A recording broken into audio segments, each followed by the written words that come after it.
దేవునికి స్తోత్రం కలుగును గాక. హల్లెలూయా హల్లెలూయా హల్లెలూయా హల్లెలూయా. అందరూ లేచి నిలబడదాం. దేవుని యొక్క వాక్యాన్ని మనం చదువుదాం. పరిశుద్ధ గ్రంథంలో నుండి దేవుని యొక్క వాక్యాన్ని మనం చదువుదాం. గత చూడండి, సంఖ్యాకాండము 14వ అధ్యాయము 37 నుంచి 45 వరకు మళ్ళా మనం చదువుదాం. పరిశుద్ధ గ్రంథంలో నుండి సంఖ్యాకాండము 14వ అధ్యాయము 37 నుంచి అనగా 45 వరకు మనం చదువుదాం. అనగా ఆ దేశమును గురించి చెడ్డ సమాచారం చెప్పిన మనుషులు యెహోవా సన్నిధిని తెగులు చేత చనిపోయిరి. అయితే ఆ దేశమును సంచరించి చూచిన మనుషులలో నూను కుమారుడను యెహోషువయు యెఫున్నె కుమారుడగు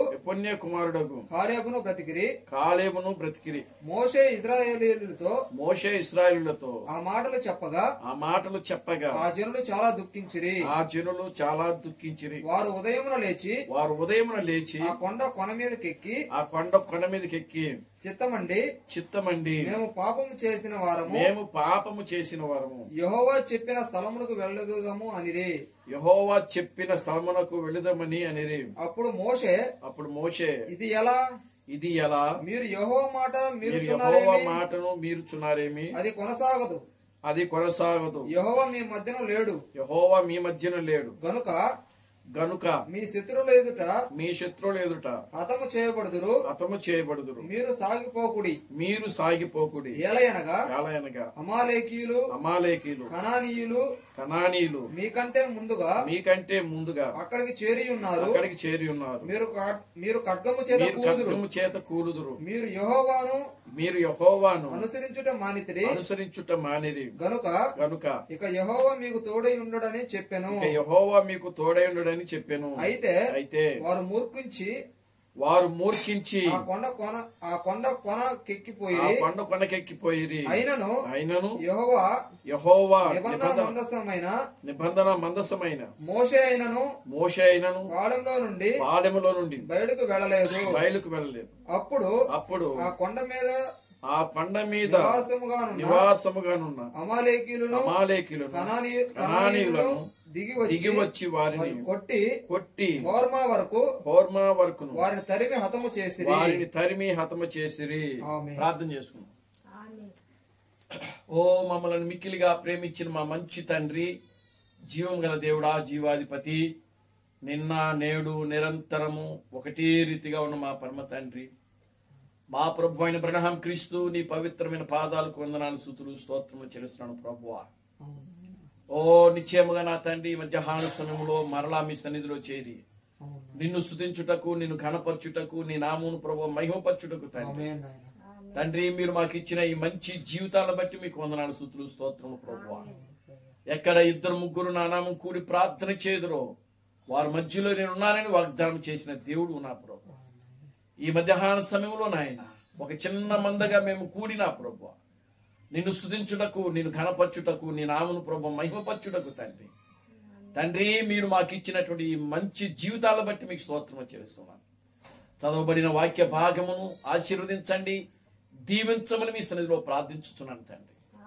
ప్రభువా నిశ్చయముగా నా తండ్రి, నీ వాక్యమనే పస్కా యుద్ధకు మేము సమీపించుచుండగా నా తండ్రి నాయన, నీ కృప నాయన రక్తము దగ్గరికి నాయన మేము సమీపించుచుండగా నా తండ్రి మీరే మమ్మల్ని దర్శించండి, మీరే మాతో మాట్లాడండి ప్రభువా. నీ వాక్యములో రాయబడింది, మనుష్యుడు రొట్టె వలన మాత్రమే జీవించుడు గాని దేవుని నోటను వచ్చు ప్రతి మాట వలన జీవించునని నీ వాక్యములో రాయబడింది ప్రభువా.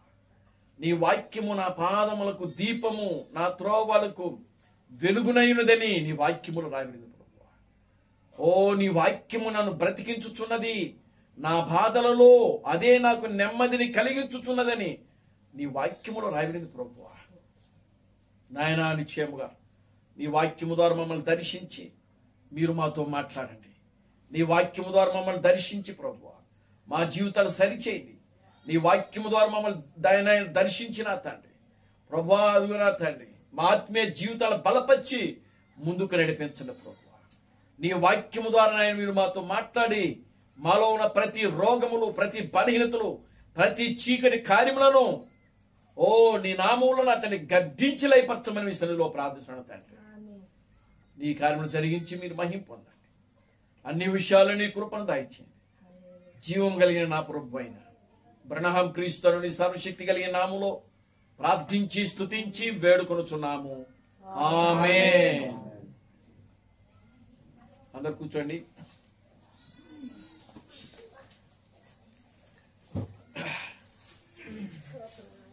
దేవుని నామానికి మహిమ కలుగును గాక. హల్లెలూయా, హల్లెలూయా, హల్లెలూయా. మన ప్రభువును రక్షకుడును విమోచకుడైన ప్రభు అయిన బ్రహ్మం క్రీస్తు నామములో మీ అందరికి నా వందనాలండి. అందరికి వందనాలమ్మా, అందరికి వందనాలు.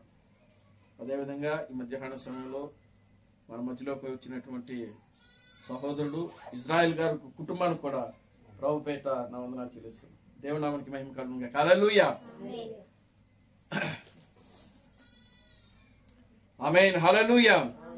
ప్రియమైన దేవుని బిడ్డలారా, ఈ మధ్యాహ్న సమయంలో మనమందరం కూడా మరలా దేవుని యొక్క సన్నిధిలో కూడుకొని దేవుని స్తుతించుటకు, దేవుని గణపరచడానికి, దేవుని యొక్క నామాన్ని మహిమపరచడానికి దేవుడు మనకు ఒక గొప్ప సమయాన్ని ఆయన మనకు అనుగ్రహించాడు. దేవుని నామానికి మహిమ కలుగును గాక. హల్లెలూయా. ఎంతో మందికి లేని భాగ్యమును దేవుడు మనకు అనుగ్రహించాడు. దేవునికి స్తోత్రం కలుగును గాక. హల్లెలూయా. ఈ దినమును చూడాలని అనేక మంది బిడ్డలు ఆశపడ్డారు. కానీ ప్రియమైన దేవుని బిడ్డలారా, దేవుడు వారికి అవకాశం ఇవ్వలేదు. కానీ ఓ దేవుడు మనల్ని అయితే ఆయనకు ఉచితమైన కృపను బట్టి, ప్రేమను బట్టి, దయను బట్టి ఓ మరణము నుండి ఆయన మనం తప్పించి, ప్రతి రోగముల నుంచి, ప్రతి బలహీనతల నుండి ఆయన మనల్ని ముట్టుతూ, తాకు, స్వస్థపరుస్తూ అన్ని విధాలుగా కూడా దేవుడు మనకు సహాయం చేస్తున్నాడు. దేవునికి స్తోత్రం కలుగును గాక. హల్లెలూయా. కనుక మనము ఏమిచ్చినా కూడా ఆయన యొక్క రుణమును మనము తీర్చుకోలేము. Glory to God. హల్లెలూయా.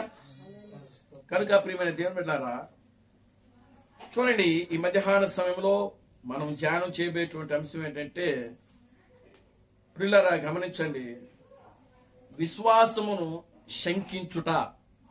దేవుని స్తోత్రం కలుగును గాక. హల్లెలూయా. విశ్వాసమును శంకించుట. శంకించుట అంటే శంకించుట అంటే అర్థం ఏంటి? చెప్పు.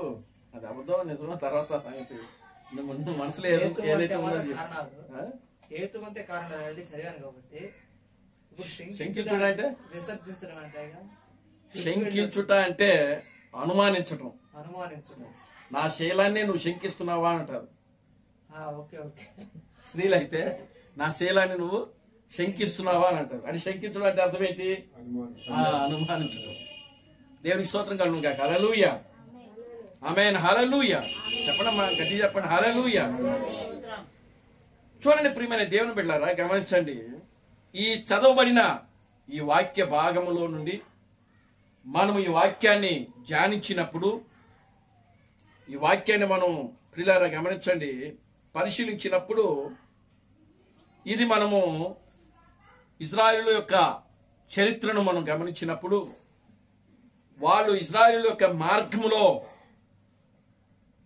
వారు ఐగుప్తు నుండి దేవుడు మోషే ద్వారా వాళ్ళని బయటికి తీసుకొచ్చినప్పుడు, ఇజ్రాయేలీయులందరూ కూడా ఆ యొక్క అరణ్యములో పారాను అనేటువంటి ప్రాంతానికి వచ్చినప్పుడు దేవుడు వాళ్ళని అక్కడ స్టాప్ చేశాడు.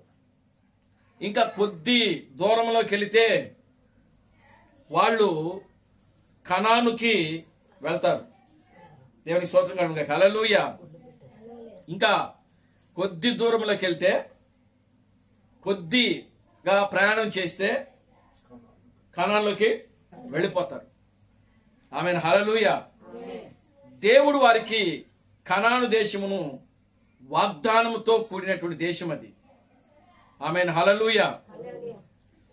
కనాను దేశము అనేది పాలు తేనెలు ప్రవహించే దేశం అది. దేవుని స్తోత్రం కలుగును గాక. హల్లెలూయా. ఆమేన్. పాలు తేనెలు ప్రవహించే దేశము. దేవుడు అబ్రహాముకు దానిని వాగ్దానం చేశాడు. మొట్టమొదటగా ఈ పాలు తేనెలు దేశమును స్వతంత్రించుకుంది, దానిలో అడుగుపెట్టింది, దానిలో ప్రవేశించింది. దేవునామానికి మహిమ కలుగును గాక. హల్లెలూయా. అబ్రహామే. Amen. Glory to God. Hallelujah. Hallelujah. ఎంతమంది? అబ్రహాము. అబ్రహాము ఒక్కడే. అబ్రహాము తన భార్య అయిన శారా. దేవుని నామానికి మహిమ కలుగును గాక. హల్లెలూయా. హల్లెలూయా. ఆ తరువాత అబ్రహాము యొక్క కుటుంబం అక్కడ 70 మంది ఇశ్రాయేలీయులు పెరిగారు. అబ్రహాము యొక్క సంతానం పెరిగింది. ఎంతమంది పెరిగారు? చాలా జాగ్రత్తగా వినండి. అబ్రహాము యొక్క సంతానం ఎంతమంది పెరిగింది? అక్కడికి 12 గోత్రాలు. 70 మంది పెరిగారు. 70 మంది పెరిగారు. అంటే అబ్రహాము ఒక్కడే వచ్చాడు. అబ్రహాముకి ఒకే ఒక కుమారుడు పుట్టాడు. ఆయన ఎవరంటే ఇస్సాకు.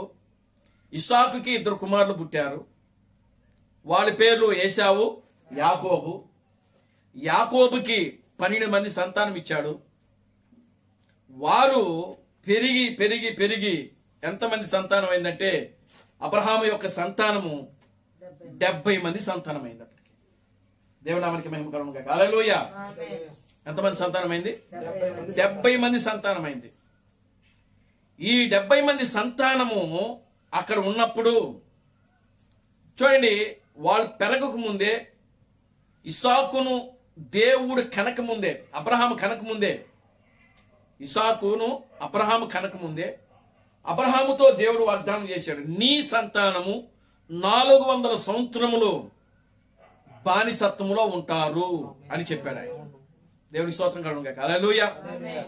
అబ్రహాము బానిసత్వంలోకి వెళ్ళలేదు, ఇస్సాకు బానిసత్వంలోకి వెళ్ళలేదు. 3వ తరమైనటువంటి యాకోబు యొక్క సంతానము ప్రియులారా ఐగుప్తులోకి బానిసులుగా వెళ్ళడం జరిగింది. దేవుని స్తోత్రం కలుగును గాక. హల్లెలూయా. ఆ సంతానము ప్రియులారా గమనించండి, 70 మంది సంతానము అక్కడ ఐగుప్తులోకి బానిసులుగా వెళ్ళారు. దేవుని స్తోత్రం కలుగును గాక. హల్లెలూయా. హల్లెలూయా. ఎంతమంది లేరు? 70 మంది అంట. దేవుని నామానికి మహిమ కలుగును గాక. హల్లెలూయా. వాళ్ళ 70 మంది వెళ్ళిన సంతానము 400 సంవత్సరముల తరువాత వాళ్ళు మరలా ఆ ఐగుప్తు నుండి బయటికి వచ్చే సమయానికి వాళ్ళ సంతానం ఎంత అంటే 6 లక్షల జనాభా. దేవుని స్తోత్రం కలుగును గాక. హల్లెలూయా. హల్లెలూయా. అంటే 400 సంవత్సరాలకి వాళ్ళ సంతానం ఎంతమంది పెరిగేదంటే 6 6 లక్షలు. లక్షల జనం. 6 లక్షలు కాదండి, క్షమించండి, 20 లక్షల జనం. దేవనామానికి మహిమ కలుగును గాక. హల్లెలూయా. ఎంతమంది? 20 లక్షల జనాభా పెరిగారన్నమాట. చూడండి ప్రియులారా, గమనించండి, దేవుడు అబ్రహాముకి ఏ వాగ్దానం అయితే చేశాడో ఆ వాగ్దానమును అక్కడ దేవుడు ఏం చేస్తున్నాడంటే యాకోబు సంతానమైనటువంటి ఈ 12 మంది ఇశ్రాయేలు ఏదైతే ఉన్నదో ఆ యొక్క 70 మంది కుటుంబాలు ఏవైతే ఉన్నావో ఆ కుటుంబాలన్నీ కూడా ప్రియులారా గమనించండి, అక్కడ బానిసత్వంలోకి వెళ్ళిపోయినట్టుగా మనకు వాక్యంలో మనం చూడగలుగుతాం. దేవునామానికి మహిమ కలుగును గాక. హల్లెలూయా. వాళ్ళు ఎన్ని సంవత్సరాలు ఉన్నారు అని అంటే 430 సంవత్సరాలు బానిసత్వంలో ఉన్నారు. 430 సంవత్సరాల తరువాత దేవుడు మోషేను ఎన్నుకొని మరలా వాళ్ళని ఏం చేసినాడంటే ఆ యొక్క ఐగుప్తు దాస్యత్వము నుండి, ఐగుప్తు బానిసత్వము నుండి దేవుడు వారిని బయటికి తీసుకుని వస్తా ఉన్నాడు. దేవుడు నామానికి మహిమ కలుగును గాక. హల్లెలూయా. ఆ యొక్క యాత్రలో ఉన్నప్పుడు ఏం జరిగింది అనంటే ఆ యొక్క యాత్రలో వాళ్ళు ఆ అరణ్యములో ప్రయాణం చేస్తా ఉన్నారు. ప్రయాణం చేస్తున్నప్పుడు దేవుడికి వారి మధ్యలో అనేకమైన అద్భుతాలు చేశాడు ఆయన మోషే ద్వారా. ఎర్ర సముద్రాన్ని చీల్చాడు, చీల్చి 6 నేలగా చేసి ఆ 6 నేల మీద వాళ్ళని క్షేమంగా నడిపించాడు ఆయన ఆవడగట్ట వైపుకు. దేవుడి నామానికి మహిమ కలుగును గాక. Hallelujah. Hallelujah. Glory to God. Hallelujah. Amen. చూడండి ప్రియులారా, గమనించండి, ఇంకా మనం గమనిస్తే వాళ్ళకి ఆహారం ఆకలేస్తే వాళ్ళకి మన్నాను కురిపించాడు ఆయన. వాళ్ళు మాంసం కోరుకుంటే పూరేను కురిపించారు. వాళ్ళకి దాహం వేస్తే బండలు చీల్చి నీరును రప్పించి ఆ నీరు ద్వారా వాళ్ళకి దాహం తీర్చాడు ఆయన. దేవునామానికి మహిమ కలుగును గాక. Hallelujah, glory to God, hallelujah. చూడండి ప్రియమైన దేవుని బిడ్డలారా, అంతేకాదు ఈ 40 సంవత్సరములు వారి యొక్క ప్రయాణంలో ఎలా జరిగింది అనంటే, వాళ్ళకి పగటి వేళ మేఘస్తంభంగా ఉన్నాడు ఆయన. ఎందుకు పగటి వేళ మేఘస్తంభంగా ఉన్నాడు అనంటే, పగటి వేళ ఎండ దెబ్బ తగలకుండగా. ఆమేన్, హల్లెలూయా. రాత్రి వేళ వాడికి అగ్నిస్తంభంగా ఉండి నడిపించాడు. ఎందుకు రాత్రి వేళ అగ్నిస్తంభంగా ఉండి నడిపించాడు అనంటే, అరణ్యములో లైట్లు ఉండవు, వెలుతురు ఉండదు, చీకటి ఉంటుంది. కనుక ఆ చీకటిలో వారికి సరైనటువంటి మార్గము కనబడదు. కనుక దేవుడు వారికి అగ్నిస్తంభంగా ఉండి వారికి ముందుగా ఉండి వారిని ఏం చేసినాడంటే ఆయన నడిపించాడు. ఆయన దేవునికి స్తోత్రం చెప్పండి, హల్లెలూయా. పగటి వేళ మేఘస్తంభంగాను రాత్రి వేళ అగ్నిస్తంభంగా ఉండి వారిని నడిపించాడు ఆయన. గ్లోరీ టు గాడ్, హల్లెలూయా. వాక్యంలో రాయబడింది ఇశ్రాయేలు గురించి, వాళ్ళు 40 సంవత్సరములు అరణ్యములో ప్రయాణం చేస్తే ఈ 40 సంవత్సరములు కూడా వాళ్ళు వేసుకున్న బట్టలు పాతగిలలేదు, వాళ్ళు వేసుకున్న చెప్పులు అరిగిపోలేదని వాక్యములో రాయబడింది. దేవుని నామానికి మహిమ కలుగును గాక. హల్లెలూయా. ఇంకా ఆయన ఏం చెప్తున్నాడు? నిర్గమకాండము ఈ యొక్క 15వ అధ్యాయం 26వ వచనంలో మనం చదివితే చూడండి. నిర్గమకాండము 15వ అధ్యాయం 26వ వచనం.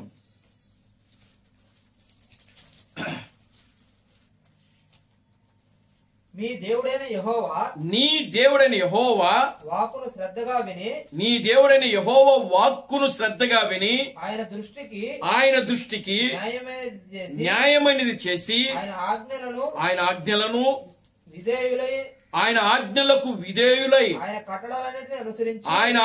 విధేయులై ఆయన కట్టడలన్నిటినీ అనుసరించి నడిచిన ఎడల నేను ఐగుప్తీయులకు కలుగు చేసిన రోగములలో ఏదియు మీకు రానియను, నిన్ను స్వస్థపరచు యెహోవాను నేనే అని అనేను. ఇది వాగ్దానం వాళ్ళకి. దేవుని నామానికి మహిమ కలుగును గాక. హల్లెలూయా. కనుక వాళ్ళు అరణ్యములో మార్గంలో ఉన్నారు, ప్రయాణం చేస్తున్నారు.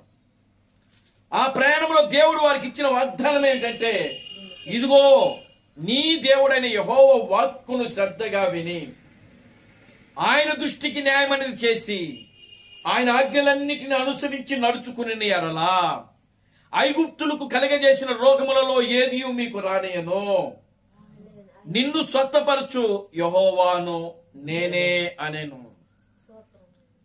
కనుక ఇప్పుడు చూడండి, దేవుడు వాళ్ళకి వాగ్దానం చేసి నడిపిస్తా ఉన్నాడు ఆయన. ఆమేన్, హల్లెలూయా. ఏమండి, ఎర్ర సముద్రాన్ని చీల్చాడు ఆయన. 6 నెలలుగా చేసి నడిపించాడు. దేవుని నామానికి మహిమ కలుగును గాక. హల్లెలూయా. బండలు చీల్చి దాహమును తీర్చాడు. ఆమేన్, హల్లెలూయా. చూడండి, వాళ్ళ మధ్యలో దేవుడు అనేకమైనటువంటి అద్భుతమైన కార్యములు, ఆశ్చర్య కార్యములు, గొప్ప కార్యములు చేస్తా వచ్చినాడు ఆయన.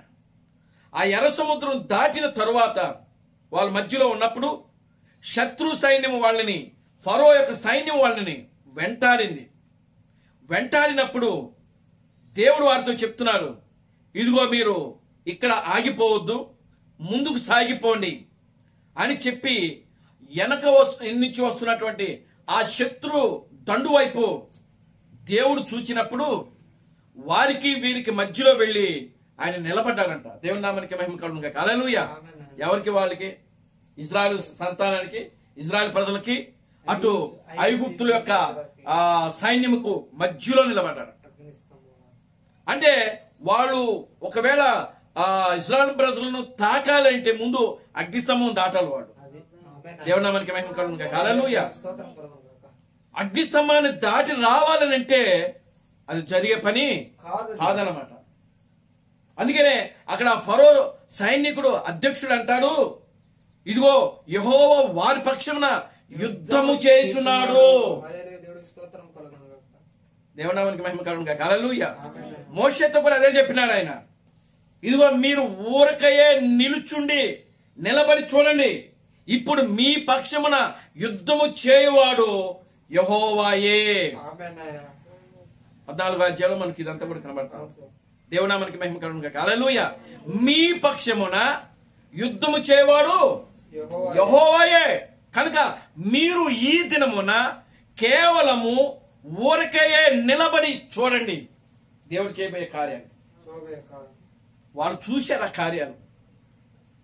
నిజంగా ఆ శత్రు సైన్యము ఆ ఎర్ర సముద్రంలోకి వచ్చినప్పుడు దేవుడు మోషేతో మాట్లాడాడు, మోషే మరలా నీ కర్రను చాపి ఆ సముద్రం మీద తాకించన్నాడు ఆయన. అవును. తాకించినప్పుడు ఏమైంది? మరలా సముద్రము అది మరలా మూసుకోవడము ప్రారంభమైంది. ఎప్పుడైతే శత్రు సైన్యము ఆ ఎర్ర సముద్రంలోకి మధ్యలోకి వచ్చారో ప్రియులారా, ఆ యొక్క సముద్రము వెనకాల నుంచి అదేం చెప్పిందంటే మూసుకుంటా వచ్చేసేసింది. ఎప్పుడైతే సముద్రం మూసుకుంటా వచ్చిందో ఆ యొక్క ఫరో సైన్యము అంతా కూడా ఆ సముద్రంలో మునిగి చనిపోయారు, నాశనం చేసేశారు. శత్రు సైన్యమును దేవుడు ఎర్ర సముద్రంలో ముంచి నాశనం చేసేశారు. అది వాళ్ళ కళ్ళారా చూశారు.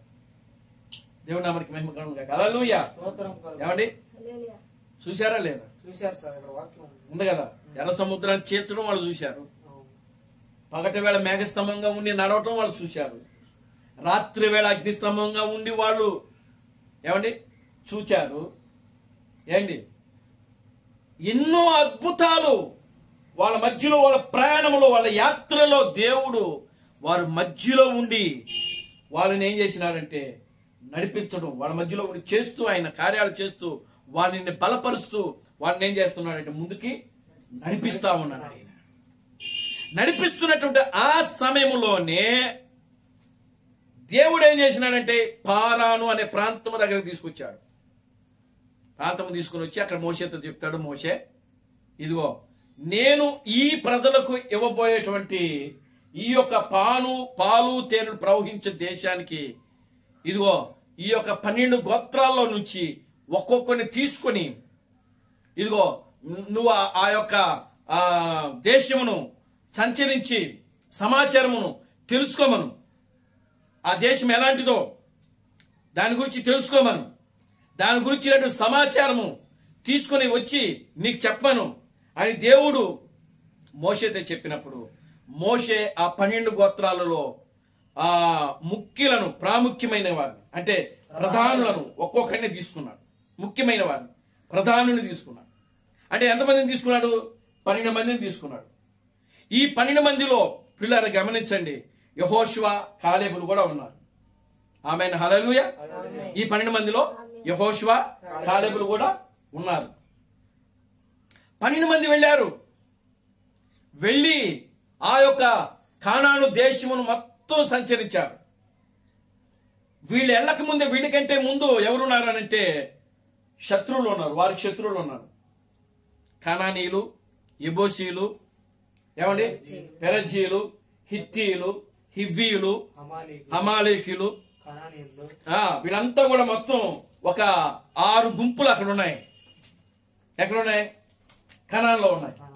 ఆక్రమించుకున్నారు. కనాన్ దేశాన్ని ఆక్రమించున్నారు. అది ఎవరు స్వాస్థ్యము?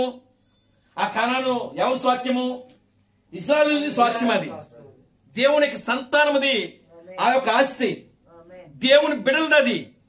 అది దేవుని బిడ్డల యొక్క స్వాస్థ్యం. అది దేవుని బిడ్డల యొక్క ఆస్తి. అది దేవుని బిడ్డలు స్వతంత్రించుకోవాల్సినటువంటి ఆ యొక్క భూమిని వీళ్ళకంటే ముందు శత్రువులు దాన్ని ఏం చేస్తున్నారంటే ఆక్రమించుకుని ఉన్నారు. కానీ ఆ దేశము ఎలాంటిదనంటే ఆ దేశంలో పాలు తేనెలు ప్రవహించే దేశం అంటది. సంవత్సరము మొదలుకొని సంవత్సరాంతము వరకు యెహోవా కనుదృష్టి దాని మీదనే ఉంటుందంట. ఆమేన్. దేని మీదన? దేవుని స్తోత్రం చెప్పండి. హల్లెలూయా. హల్లెలూయా. ఏమండి దేని మీద ఉంటుంది? సంవత్సరము మొదలుకొని సంవత్సరాంతము వరకు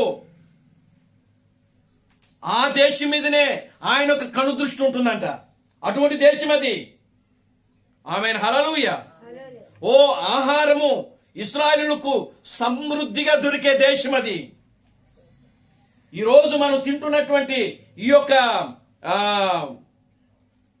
వాటేమంటారు, మనం తినేటువంటి రైస్. రైస్ కదండి. దేవుని స్తోత్రం కలుగును గాక. హల్లెలూయా. వాక్యం ఆహారం.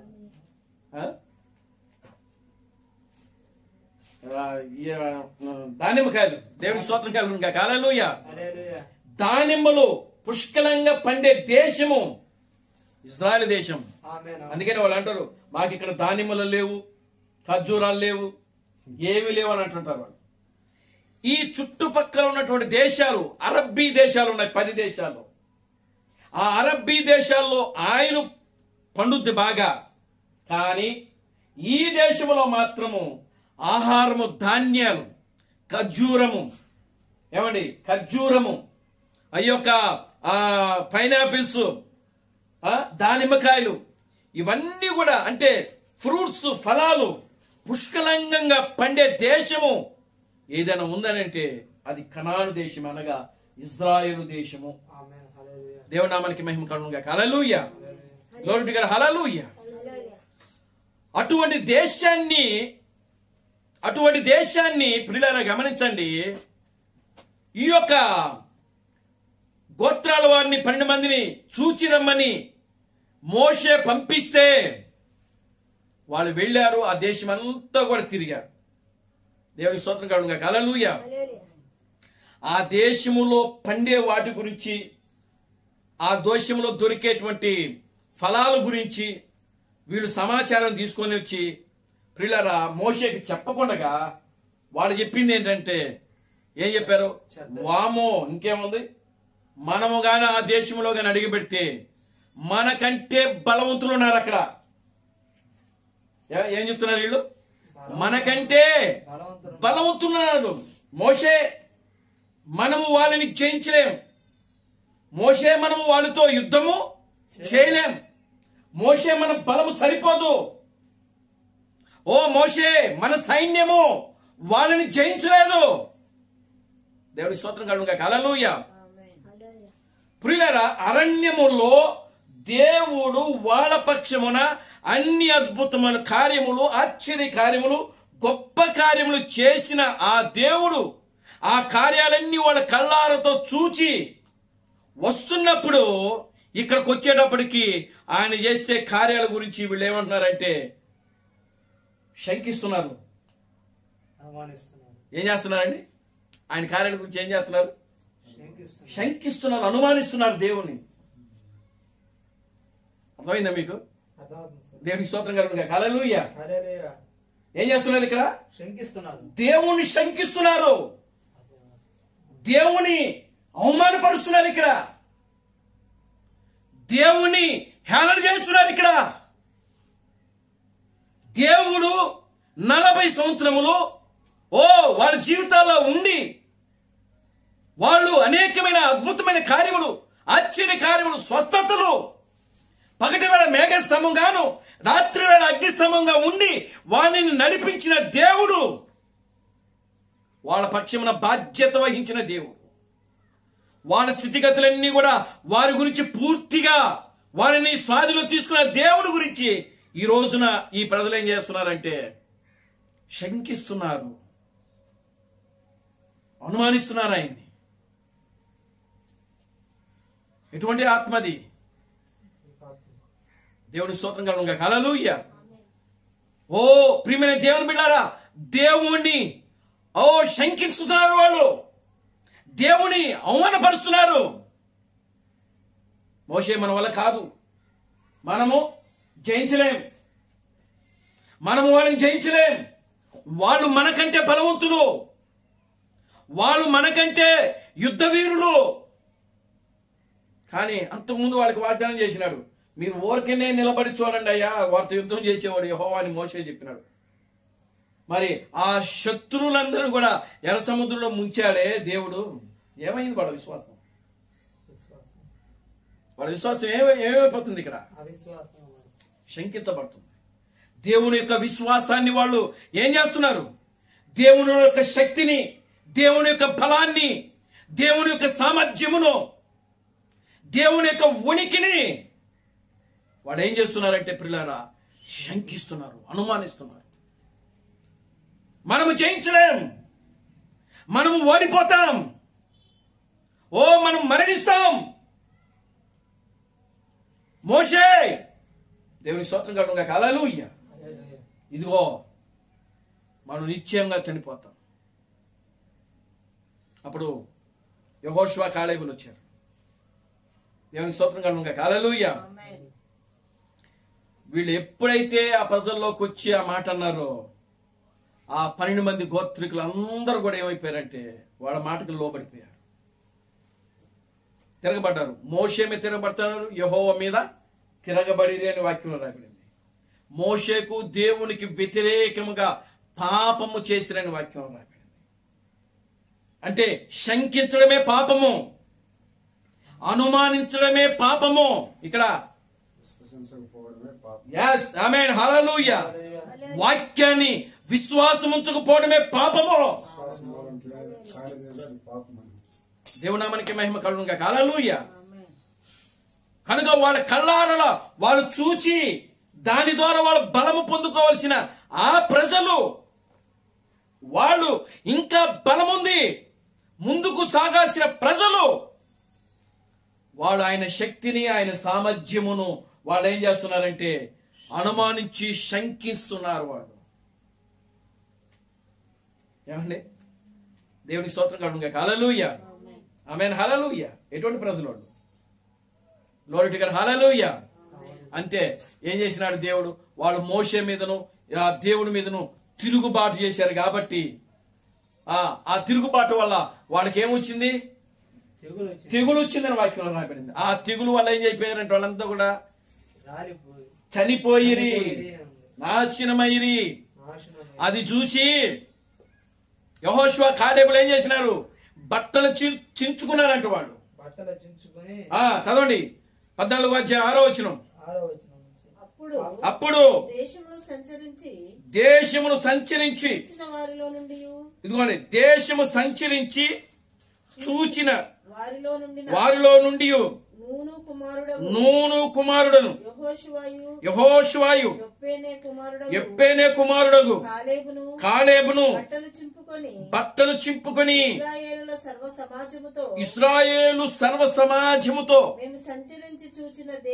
మేము సంచరించి చూచిన. చూడండి, ఇప్పుడు యెహోషువ కాలేబులు ఏమని సాక్ష్యం ఇస్తున్నారు చూడండి. వాళ్ళు చెప్తున్నారు, మేము సంచరించి చూచిన ఈ దేశము మిక్కిలి మంచి దేశము. ఎలాంటి దేశం అంటే అది? ఎలాంటి దేశం అంటే అది? మిక్కిలి మంచి దేశము. తర్వాత యెహోవా మనయందు ఆనందించిన ఎడల ఆ దేశములో మనలను చేర్చి దానిని మనకిచ్చును. అది పాలు తేనెలు ప్రవహించు దేశము. మెట్టుకు మీరు యెహోవా మీద తిరగబడుకుడి. ఆ దేశ ప్రజలకు భయపడుకుడి. వారు మనకు ఆహారమగుదురు. వారి నీడ వారి మీద నుండి తొలగిపోయెను. యెహోవా మనకు తోడై ఉన్నాడు, వారికి భయపడకుడని అనిరి. సర్వ సమాజం వారిని చూడండి, ఇక్కడ చిన్న విషయం. దేవునికి స్తోత్రం కలుగును గాక. హల్లెలూయా. ఇప్పుడు యెహోషువ కాలేబులు ఏమంటున్నారంటే, ఆ దేశములో నివాసం చేస్తున్న ప్రజలు వారు నేడు మనకు ఏమవుతారంట? ఆహారం అయిపోతారంట.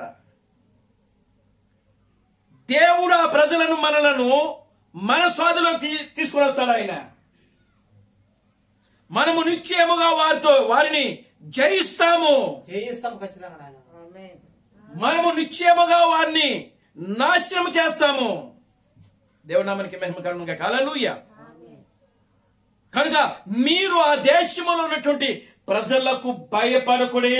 ఆమేన్. భయపడద్దు మీరు. దేవుడు వారిని మనకు ఆహారముగా చేయబోతున్నాడు. ఆమేన్. హల్లెలూయా. నిశ్చయముగా మనం వారిని జయిస్తాము. జయిస్తాం. ఇంకేమంటున్నాడు? ఆ సర్వ సమాజము వారిని రాళ్లతో కొట్ట చంపవలనని అనగా ప్రత్యక్ష గుడారములో యెహోవా మహిమ ఇశ్రాయేలులందరికీ కనబడెను. యెహోషువ కాలేబులు ఎప్పుడైతే ఆ దేశము మంచిది, దేవునామానికి మహిమ కలుగును గాక. హల్లెలూయా. యెహోవా యందు ఆనందించిన ఎడల ఆ దేశములో మనలను చేర్చిన దానిని మనకు ఇచ్చును. అది పాలు తేనెలు ప్రవహించు దేశము. మెట్టుకు మీరు యెహోవా మీద తిరగబడకుడి. దేవుని మీద తిరుగుబాటు చేయొద్దు. మీరు చేయొద్దు. దేవునామానికి మహిమ కలుగును గాక. హల్లెలూయా. ఆ దేశ ప్రజలకు భయపడకుడి. వారు మనకు ఆహారం అవుదురు. వారి నీడ మన మీద నుండి తొలగిపోవును. యెహోవా మనకు తోడై ఉన్నాడు. వారికి భయపడకుడి. దేవునామానికి మహిమ కలుగును గాక. హల్లెలూయా. ఇన్ని మాటలు యెహోషువ కాలేబు వాళ్ళకి చెప్తా ఉంటే ఆ సర్వ సమాజం అంతా కూడా ఏం చేసిందంటే వీళ్ళ రాళ్ళతో కొట్టి చంపేద్దాం. దేవునామానికి మహిమ కలుగును గాక. హల్లెలూయా. ఏమన్నారండి? వీళ్ళ రాళ్ళతో కొట్టి వారిని రాళ్లతో కొట్టి చంపవలనగా. కనుక ఇప్పుడు చూడండి, ఎప్పుడైతే రాళ్లతో కొట్టి చంపుదాం అనుకున్నారో అప్పుడు దేవుడు ప్రత్యక్ష గుడారములకి ఆయన ఏమి చేయాలంటే ప్రత్యక్షమయ్యాడు. చూడండి ప్రియులారా, వాళ్ళు కళ్ళారా దేవుని కార్యాలు చూచి వారికి బండలు చీల్చి దాహం ఇచ్చి వారికి ఆహారం వేస్తే మన్నాను కురిపించి దేవుడు వాళ్ళ మధ్యలో అనేకమైన అద్భుతమైన కార్యములు, సూచి క్రియలు, ఆశ్చర్య కార్యములు జరిగిస్తే ఆయనలో ఉన్నటువంటి శక్తిని, సామర్థ్యమును, ప్రభావమును, బలమును వాళ్ళు ఏం చేస్తున్నారంటే శంకిస్తున్నారు, వాళ్ళు అనుమానిస్తున్నారు. దేవునామానికి మహిమ కలుగును గాక. హల్లెలూయా. అసలు ఏమనాలండి ఆ ప్రజలు? దేవునామానికి మహిమ కలుగును గాక. హల్లెలూయా. మరి ఈ రోజు కూడా అదే ఆత్మ ఆ రోజు ఇశ్రాయేలు ప్రజల మధ్యలో ఏ ఆత్మ అయితే ఉండి ఇశ్రాయేలు ప్రజలు ఆ యొక్క దేవుని యొక్క బలాన్ని, దేవుని యొక్క సామర్థ్యమును, దేవుని యొక్క శక్తిని, ఉనికిను ప్రియులారా ఏ ఆత్మ అయితే శంకిస్తుందో, అవమానపరిచిందో, అనుమానించిందో ప్రియులారా ఈ రోజు క్రైస్తవ సంఘములో కూడా అదే ఆత్మ పని చేయుచున్నది. దేవునామానికి మహిమ కలుగును గాక. Hallelujah. Glory to God. Hallelujah. చూడండి ప్రియులారా, దేవుని యొక్క బలమును, దేవుని యొక్క ఉనికిని, దేవుని యొక్క సామర్థ్యమును. అందుకే ఒక రోజున ప్రియులారా గమనించండి, దావీదు ఉన్నాడు. దావీదు ఎన్ని అడుగులండి? దావీదు 3.5 అడుగులు మాత్రమే. దేవునికి స్తోత్రం కలుగును గాక. హల్లెలూయా. ఎన్ని అడుగులంట? 3.5 అడుగులు. గొలియాతు ఎన్ని అడుగులు? 6 మూరల జానుడు. దేవునికి స్తోత్రం కలుగును గాక. హల్లెలూయా.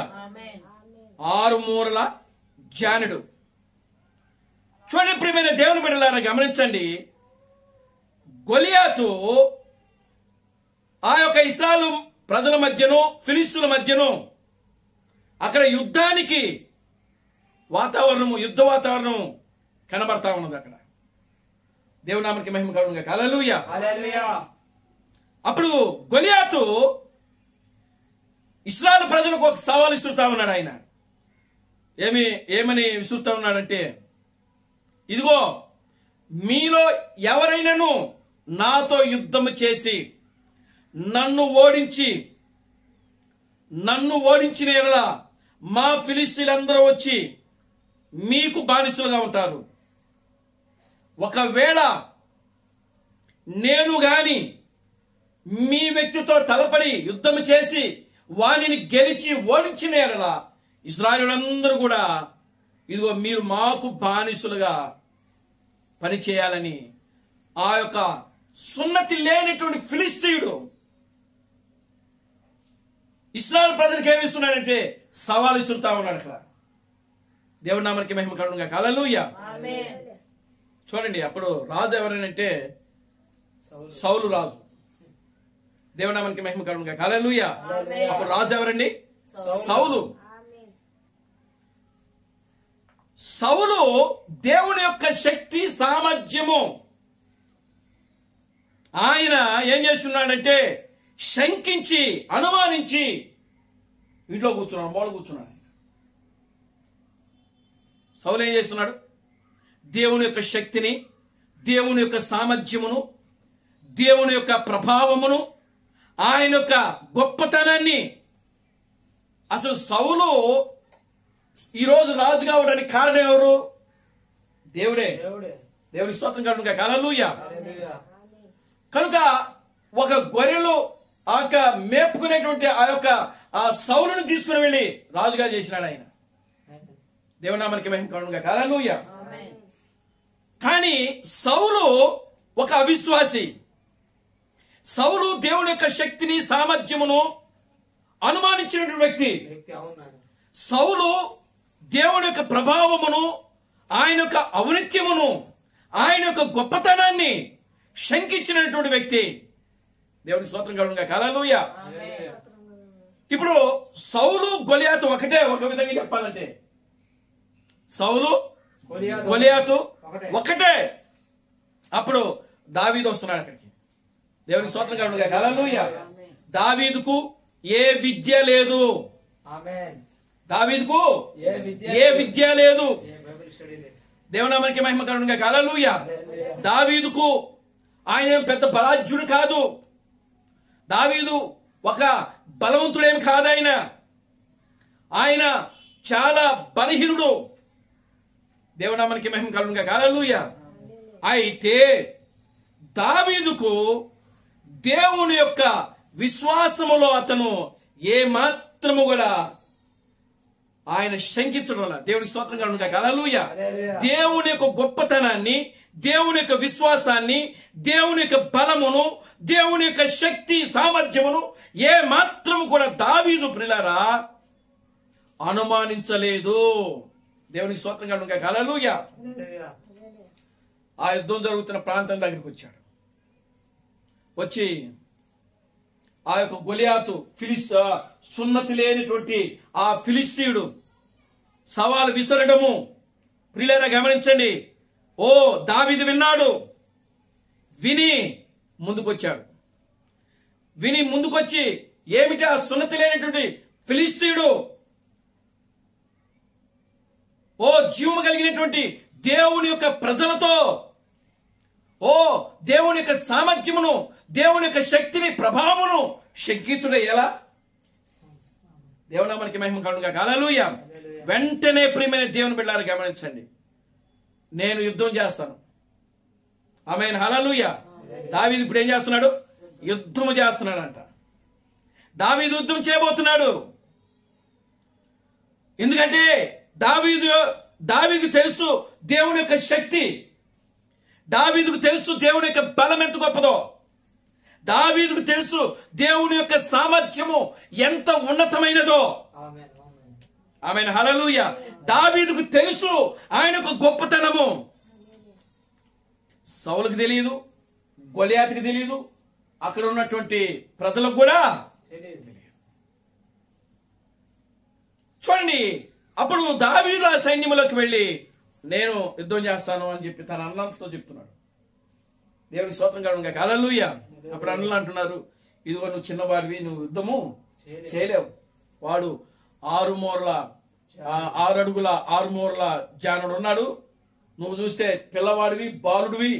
నీవు వారితో తలపడలేవు, నీవు వారితో యుద్ధము చేయలేవు, నువ్వు వాడిని జయించలేవు. మత శాఖలు అన్నమాట. దేవుడి స్తోత్రం కలుగునుగా. హల్లెలూయా. విశ్వాసము లేని మూర్ఖులు ఈ మాట్లాడుతున్నారు. విశ్వాసము లేని మూర్ఖులు, దేవుని శక్తిని సామర్థ్యమును ఓ శంకించేవాడు ఈ మాటలు అంటున్నారు. ఏమని? ఓ దావీదు, నీవు ఇదిగో ఆ గొలియాతు తలపడలేవు, ఆ గొలియాతుతో నువ్వు యుద్ధము చేయలేవు, ఆ గొలియాతును నువ్వు ఓడించలేవు, ఆ గొలియాతును నువ్వు జయించలేవు. దేవుని స్తోత్రం కలుగునుగా. హల్లెలూయా.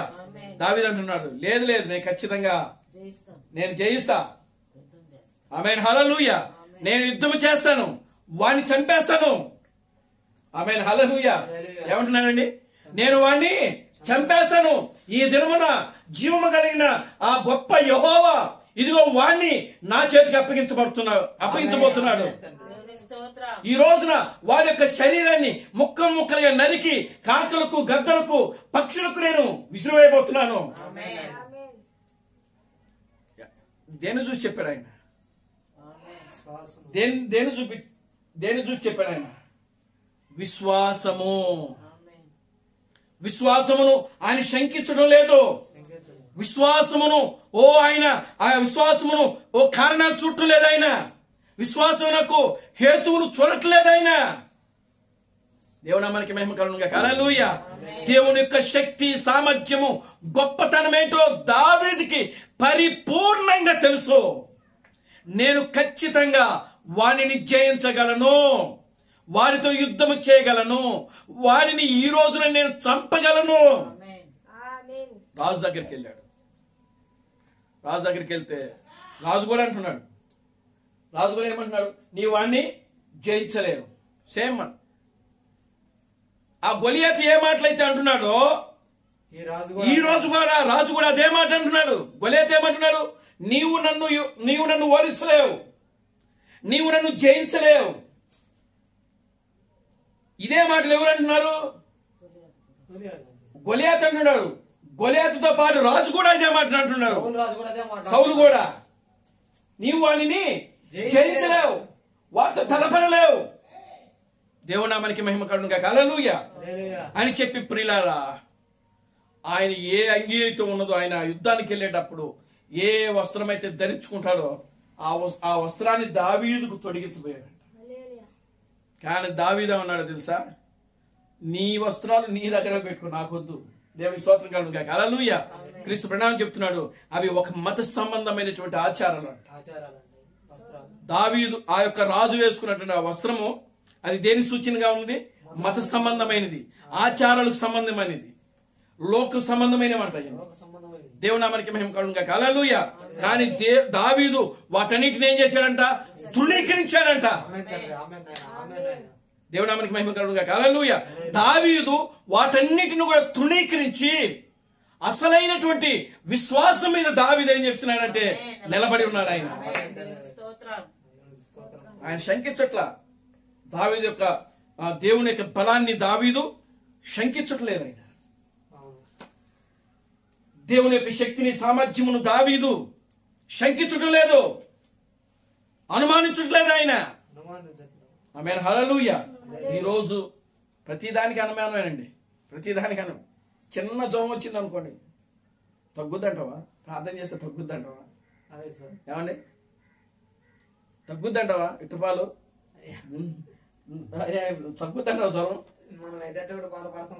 దేవునికి స్తోత్రం కలుగునుగా. హల్లెలూయా. లేకపోతే ఇశ్రాయేల్ గారు ప్రార్థన చేశాను, ఇశ్రాయేల్ గారు తగ్గుద్దంటావా? నీవు ఎప్పుడైతే తగ్గుద్దంటావా అన్నావు అనుకో, నీవు శంకించినట్టే. అది శంకించడం అంటే దేవుని కార్యాలు, దేవుని మీద ఉన్నటువంటి శక్తిని, దేవుని మీద ఉన్న బలాన్ని, దేవుని యొక్క బలాన్ని, ఏమండి, దేవుని యొక్క బలాన్ని, దేవుని యొక్క శక్తి సామర్థ్యమును నువ్వేం చేస్తున్నావు? శంకిస్తున్నావు, అనుమానిస్తున్నావు. దేవుని నామానికి మహిమ కలుగునుగా. హల్లెలూయా. దావీదు అవన్నిటిని పక్కన పెట్టాడంట. కేవలము 5 రాళ్ళు తీసుకున్నాడంట. ఆ సముద్రపు దరిన ఆ యుద్ధం జరుగుతా ఉంది.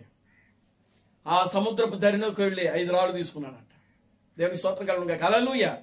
అతని దగ్గర ఉన్నది ఒకే ఒక ఆయుధము. ఏమిటి ఆయుధము? ఒడిశాల.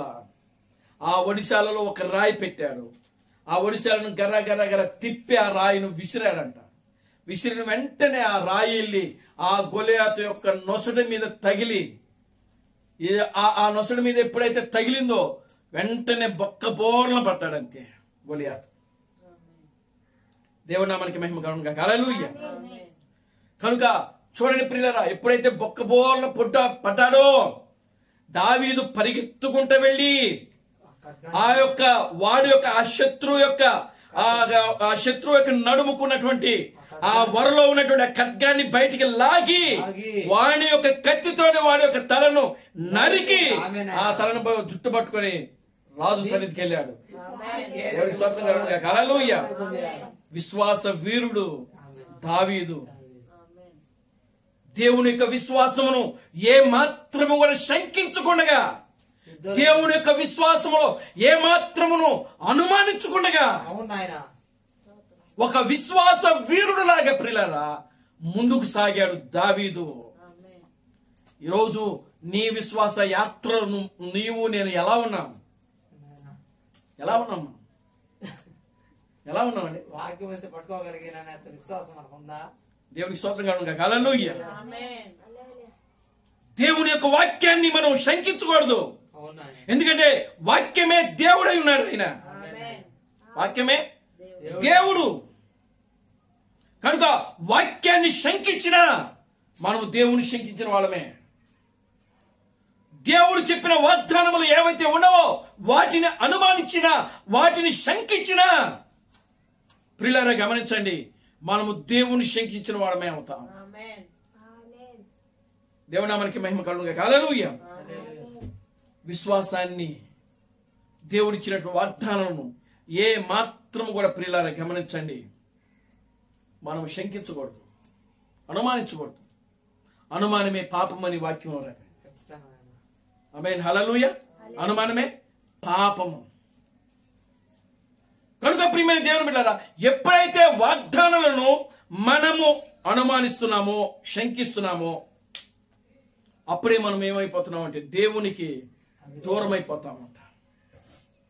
దేవుని నామానికి మహిమ కలుగును గాక. హల్లెలూయా.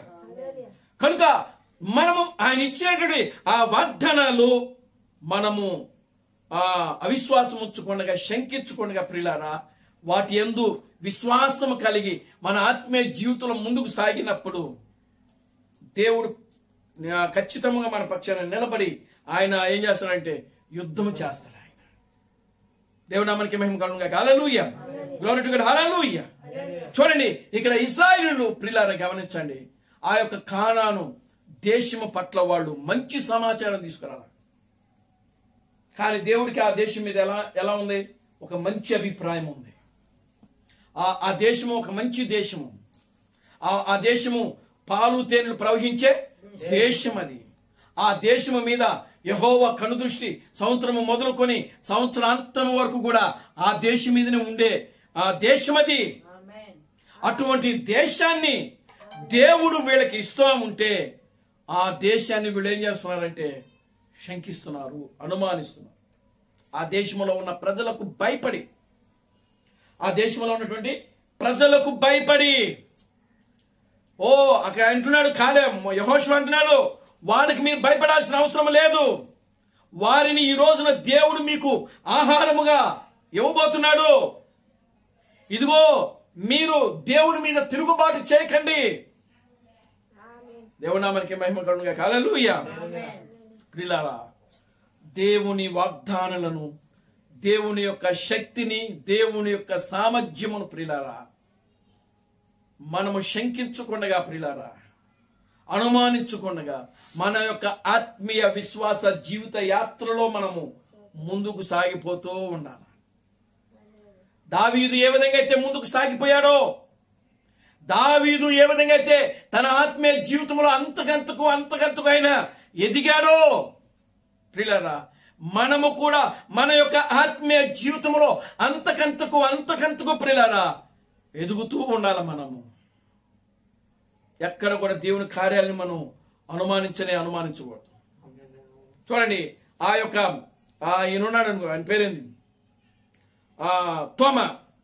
తోమాను మనం తీసుకున్నప్పుడు ప్రియులారా, తోమ ఆయన యేసుక్రీస్తు బతికున్నప్పుడు అనేకమైన కార్యాలు చూచాడు ఆయన తోమ. చూచాడా లేదా? కుంటోడి కాలు ఇవ్వడం చూశాడు, గుడ్డి వారికి చూపు ఇవ్వడం చూశాడు, కుష్ఠరోగులు స్వస్థపరచడం చూశాడు. ఏమండి, ఆయన సముద్రం మీద నడిచాడు. ఆయన సముద్రం మీద నడిచినప్పుడు కూడా ఆ యొక్క తోమ చూచాడు. గాలిని గద్దించాడు, ఆగిపోయింది చూచాడు. ఏమండి, సముద్రము ఉప్పొంగుతా ఉంటే ఆ సముద్రమును ఆయన ఏం చేశాడు? నిమ్మలపరిచాడు. తుఫాను ఆపాడు ఆయన. దేవునామానికి మహిమ కలుగును గాక. హల్లెలూయా. ఎన్నో యేసు చేసిన ప్రతి అద్భుత కార్యములను ఆ యొక్క తోమ చూచి ఆయన చనిపోయి సమాధి చేయబడి తిరిగి 3వ దినాన లేచాడనంటే ఆయన ఏం చేశాడో తెలుసు? తోమ ఏం చేశాడు? శంకించాడు. తోమ ఏం చేశాడండి? అనుమానించాడు. నేను ఆయన గాయాలలో వేలు పెడితేనే కానీ నేను ఆయనను ఏంటది? అది దేవునికి స్తోత్రం కలుగును. హల్లెలూయా. అప్పటి వరకు కూడా వాళ్ళ మధ్యలో ఉన్నాడు ఆయన. అప్పటి వరకు కూడా వాళ్ళ మధ్యలో అనేకమైన అద్భుతమైన కార్యములు, ఆశ్చర్య కార్యములు జరిగించాడు ఆయన. అంతెందుకండి, ఇప్పుడు ఆయన శిలువ మరణము నాకు అప్పగించే ముందు కూడా ఒక అద్భుతం చేశాడు ఆయన. ఏంటది? ఏమద్భుతం చేసినాడు ఆయన అంటే, ఆ సైనికులందరూ కూడా వచ్చి యేసును పట్టుకున్నారు. యేసును పట్టుకోగానే పేతురు ఏం చేసినాడంటే ఒక సైనికుడు యొక్క చెవిని నరుకుతాడు. చెవిని ఏం చేస్తాడు? నరుకుతాడు. అసలు మెడనే నరకపోయాడు. పేతురు యొక్క ఉద్దేశం ఏంటో తెలుసా? మెడనే నరకాలంట. దేవునికి స్తోత్రం కలుగును గాక. హల్లెలూయా. అదేమైంది? కొంచెం తప్పి తిరిగేటప్పటికి ఆ దెబ్బ ఎక్కడ తగిలిందంటే చెవి మీద పడిపోయింది. చెవి నరికేశాడు. చెవి తెగిపోయింది. దేవునికి స్తోత్రం కలుగును గాక. హల్లెలూయా. చూడండి, అప్పుడు వాళ్ళు అక్కడ ఉన్నారు. 12 మంది శిష్యులు ఆ యొక్క గెత్సేమనే తోటలో ఉన్నారు. వాళ్ళు అక్కడ అప్పుడు ఆ యొక్క ఏ చెవి అయితే నరికాడో ఆ యేసుక్రీస్తు ఆ చెవిని తీసుకుని మరలా వాడికి ఏం చేసినాడంటే అక్కడ స్వస్థపరిచాడు, అంటించాడు, ఆయన బాగు చేశాడు. ఆయన ఆ యొక్క తోమ కళ్ళారో చూశాడు. కానీ చివరికి వచ్చేటప్పటికి ఆ యొక్క యేసు గాయాలలో వేలు పెడితే చూసేదే కానీ నేను నమ్మను, శక్తిస్తున్నాను. మరి వాళ్ళు చూసిన వాళ్ళే వాళ్ళు శంకిస్తే ఇంకా చూడని వాళ్ళు మనసు పరిస్థితి ఏంది? దేవునికి స్తోత్రం కలుగును గాక. హల్లెలూయా. ఒక కానాను స్త్రీ అనేటువంటి వ్యక్తి ఉంది బైబిల్లో. ఒక కానాను స్త్రీ అనేటువంటి వ్యక్తి ఉంది. యేసుక్రీస్తు ఆయన తన మార్గములో వెళతా ఉన్నాడు. ఒక రోజున వెళతా ఉంటే ఆ కనాను స్త్రీ ఆయన వెంటబడతా ఉంది. దావీదు కుమారుడా యేసు, ఇదిగో నా కుమార్తెను స్వస్థపరచు. కుమార్తెనా కుమారునే? కుమార్తెను. దేవునామానికి మహిమ కలుగును గాక. హల్లెలూయా. ఇదిగో నా కుమార్తె చావడానికి సిద్ధముగా ఉన్నది. దయచేసి మీరు వచ్చి నా కుమార్తెను బాగు చేయండి, స్వస్థపరచండి అనని ప్రియులారా గమనించండి. ఆ యొక్క యేసును ఆ కనాని స్త్రీ అడుగుతున్నప్పుడు యేసు ఆ మాట వినకుండానట్లుగానే ఆయన చేస్తున్నాడంటే ముందుకు నడుచుకుంటూ వెళ్ళిపోతున్నాడు. ఇంకా ప్రియులారా గమనించండి, ఇంకా కేకలు వేస్తున్న స్త్రీ, కేకలు వేస్తుంది. ఇంకా స్త్రీ గట్టిగా అరుస్తుంది. గట్టిగా అరుస్తున్నప్పుడు ప్రియులారా గమనించండి, ఓ దావీదు కుమారుడు అయిన యేసు అని అరుస్తా ఉన్నది. ఈ శిష్యులేమో ఆమెను అరవద్దమ్మా, కేకలు పెట్టబాకు అని చెప్పి ఆమెను ఏం చేస్తున్నారంటే ఓ అరవకుండా, మాట్లాడకుండా, కేకలు వేయకోకుండా ఆమెను అలా ఆపాలని ప్రయత్నం చేస్తా ఉన్నారు. దేవునామానికి మహిమ కలుగును గాక. హల్లెలూయా. కానీ ఇంకను ఆమె తన యొక్క విశ్వాసాన్ని ఇంకా ఏం చేస్తుందంటే ముందుకు కొనసాగిస్తూ ఇంకా అరుస్తూనే ఉంది. ఆయనైతేనే నా కుమార్తెను బాగు చేయగలడు, ఆయనే నా కుమార్తెను స్వస్థపరచగలడు. దేవునామానికి మహిమ కలుగును గాక. హల్లెలూయా.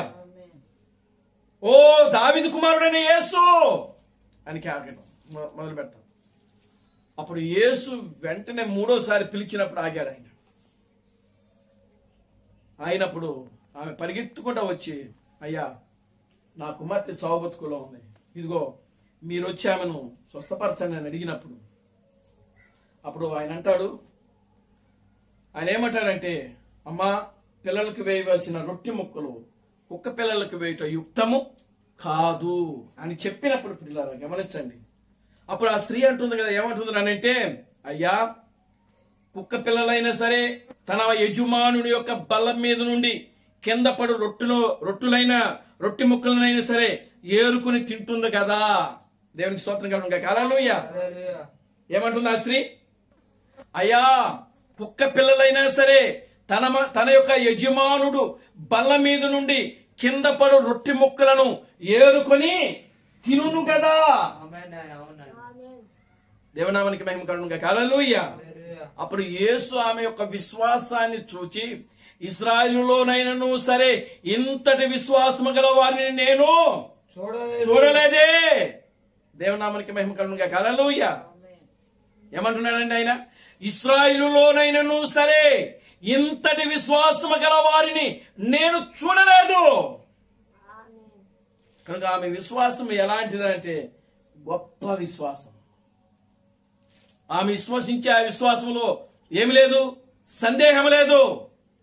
ఆమె యొక్క విశ్వాసములో శంకించడం లేదు, అనుమానాలు లేవు, ఆమె కారణాలు చూడట్లేదు, ఆమె ఆ యొక్క హేతువులు చూడటం లేదు. దేవునామానికి మహిమ కలుగును. హల్లెలూయా. మరి ఆమె ఏం చేసిందంటే కేవలము ఆమె యొక్క విశ్వాసము మీద మాత్రమే ఆమె నిలబడింది. దేవుడు చేస్తానన్నాడు, చేస్తాడంతే. దేవునామానికి మహిమ కలుగును. హల్లెలూయా. చూడండి ప్రియులారా, గమనించండి. ఈ రోజున మనము చేస్తున్నటువంటి ఈ కార్యాలు, పరిశుద్ధ గ్రంథములో ఉన్నటువంటి ప్రతి కార్యమును మనము జాగ్రత్తగా పరిశీలన చేసినప్పుడు ఆ పాత నిబంధనలో ఉన్నటువంటి ఆ ఇశ్రాయేలు సంఘము ఏ విధంగా అయితే దేవుని యొక్క సామర్థ్యమును, దేవుని యొక్క గొప్పతనాన్ని, దేవుని యొక్క శక్తి సామర్థ్యములను ఆ ఇశ్రాయేలు సంఘము ఏ విధంగా అయితే శంకిస్తా ఉన్నదో, నేటి క్రైస్తవ సంఘము కూడా దేవుని యొక్క శక్తిని సామర్థ్యమును ఏం చేస్తా ఉందంటే శంకిస్తా ఉన్నది, అనుమానిస్తా ఉన్నది. సంఘం అనుమానిస్తా ఉన్నది. ఒక పక్క యేసుక్రీస్తు దేవుడు అని చెప్తానే ఉన్నారు, కానీ ఆయన వాక్యం మీద పరిపూర్ణమైన విశ్వాసం కలిగి జీవించడం లేదు.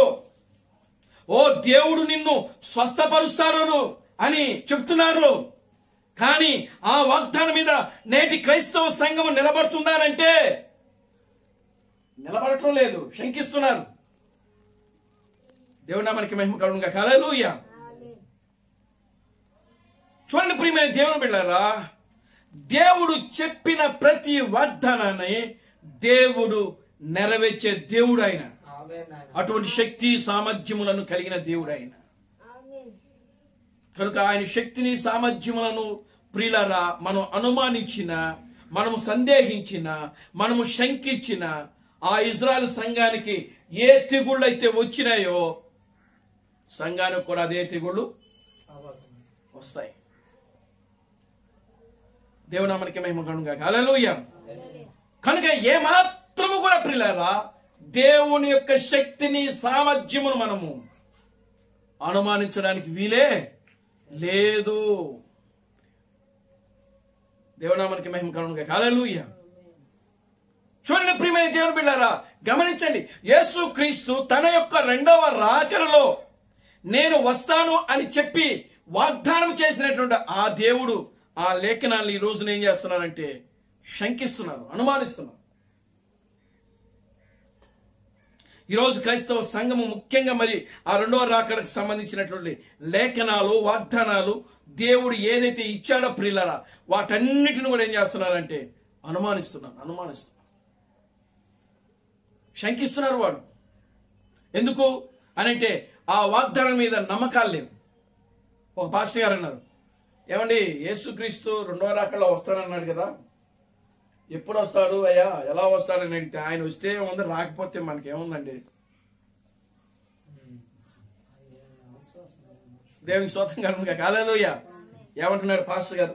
ఏం వస్తే రాకపోతే ఏమన్నా ఆయన వస్తే మనకెందుకు, రాకపోతే మనకెందుకు? మరి మీరు మీ సంఘానికి ఏం బోధిస్తున్నారు పాస్టర్ గారు అని అంటే, వస్తాడనే బోధిస్తున్నామయ్యా. ఎందుకు ఆ సేవ చేసే కన్నా దేవునికి స్తోత్రం కలుగునుగా. హల్లెలూయా. ఏం చెప్తున్నాడంట? మేము వస్తాడని బోధిస్తున్నాం. వచ్చింది మనం అయితే ఆయన వస్తే ఉంది, రాకపోతే మనకెందుకు? మనకు డబ్బులు వస్తున్నాయి మనకు డబ్బులు వస్తున్నాయి కదా, మనం బతకాలి కదా, మనం జీవించాలి కదా. దేవుడు అంటే వాగ్దానాల మీద నమ్మకం లేకపోవటం, వాగ్దానాల మీద నమ్మకం లేకపోవటం, వాగ్దానాలను శంకించడం, వాగ్దానాలను నమ్మకపోవటమే అదే పాపమని దేవుడు తెలియజేస్తా ఉన్నాడు. వాక్యాన్ని అనుమానించడమే పాపము. అవ్వ ఏం చేసింది? ఏదైనా తోటలో శంకించింది, అనుమానించింది. దేవునామానికి మహిమ కలుగునుగా. Hallelujah. Glory to God. Hallelujah. ఓ జీవవృక్షమునకు బదులుగా మంచి చెడులను తెలియనిచ్చు ఆ యొక్క వృక్షం యొక్క ఫలాన్ని ఆమె తీసుకుంది. కారణం ఏంటో తెలుసా? ప్రియులారా గమనించండి. దేవుని యొక్క వాక్యమునకు బదులుగా ఆమె కారణాలు వెతికింది ఆమె. అక్కడ హేతువులు ఎదికింది. ఆ హేతువులు, ఆ కారణాలు ఎప్పుడైతే ఆమె ఎదగడం ప్రారంభించిందో ఆమెలో అవిశ్వాసం అనేది ఏర్పడిపోయింది. వాక్యము పట్ల ఆమెకి మంచి గౌరవం లేకుండా పోయింది. వాక్యము పట్ల ఆమెకు విధేయత లేకుండా పోయింది. వాక్యము పట్ల ఆమెకు మర్యాద లేకుండా పోయింది. వాక్యము పట్ల ఆమె ఏ విధమైన భావం కలిగి ఉన్నదంటే, ప్రియులారా, ఒక మంచి స్వభావం కలిగి లేదు, అనుమానించింది. అందుకే మరణాన్ని తీసుకొచ్చింది. ఈ రోజున అమ్మ ద్వారానే ఈ లోకానికి మరణము సంక్రమించింది. దేవునామానికి మహిమ కలుగునుగా. హల్లెలూయా. కనుక ప్రియులారా గమనించండి, దేవుడు ఈ రోజున మనకు ఏ వాగ్దానం అయితే చేశాడో ఆ వాగ్దానాలను మనము నమ్మి ఆ వాగ్దానం ప్రకారము జీవించి మన ఆత్మీయ జీవితంలో మనము ముందుకు సాగితే దేవుడు మనకు రావాల్సినటువంటి ఆశీర్వాదాలు ఏవైతే ఉన్నావో అవన్నీ కూడా దేవుడు మనకు అనుగ్రహిస్తాడు. దేవునామానికి మహిమ కలుగునుగా. హల్లెలూయా. చూడండి, ద్వితీయోపదేశకాండము 28వ అధ్యాయంలో ఉన్నటువంటి వాగ్దానాలన్నీ కూడా ఎవరికో తెలుసా? ఇవి ఆ వాక్యాన్ని మనం చూద్దాం. ద్వితీయోపదేశకాండము 28వ అధ్యాయం.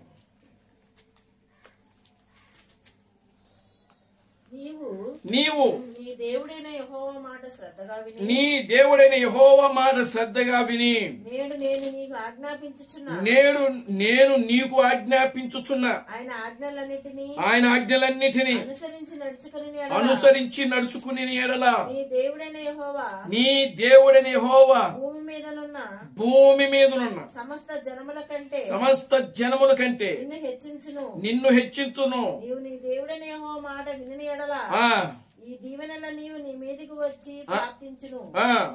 నీవు పట్టణంలో చూడండి, ఇక్కడ ఇంచుమించుగా 10 ఆశీర్వాదాలు ఉన్నాయి. ఎన్ని ఆశీర్వాదాలు ఉన్నాయండి? 10. ఈ 10 దీవెనలన్నీ కూడా దేవుడు ఎవరికి ఇచ్చాడో తెలుసా? నిజమైన పెళ్లి కుమార్తెకి ఇచ్చాడు ఆయన. ఆమేన్. హల్లెలూయా.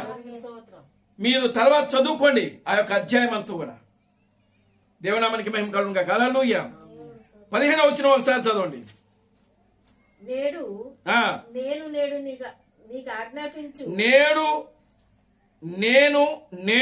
నీకు ఆజ్ఞాపించు.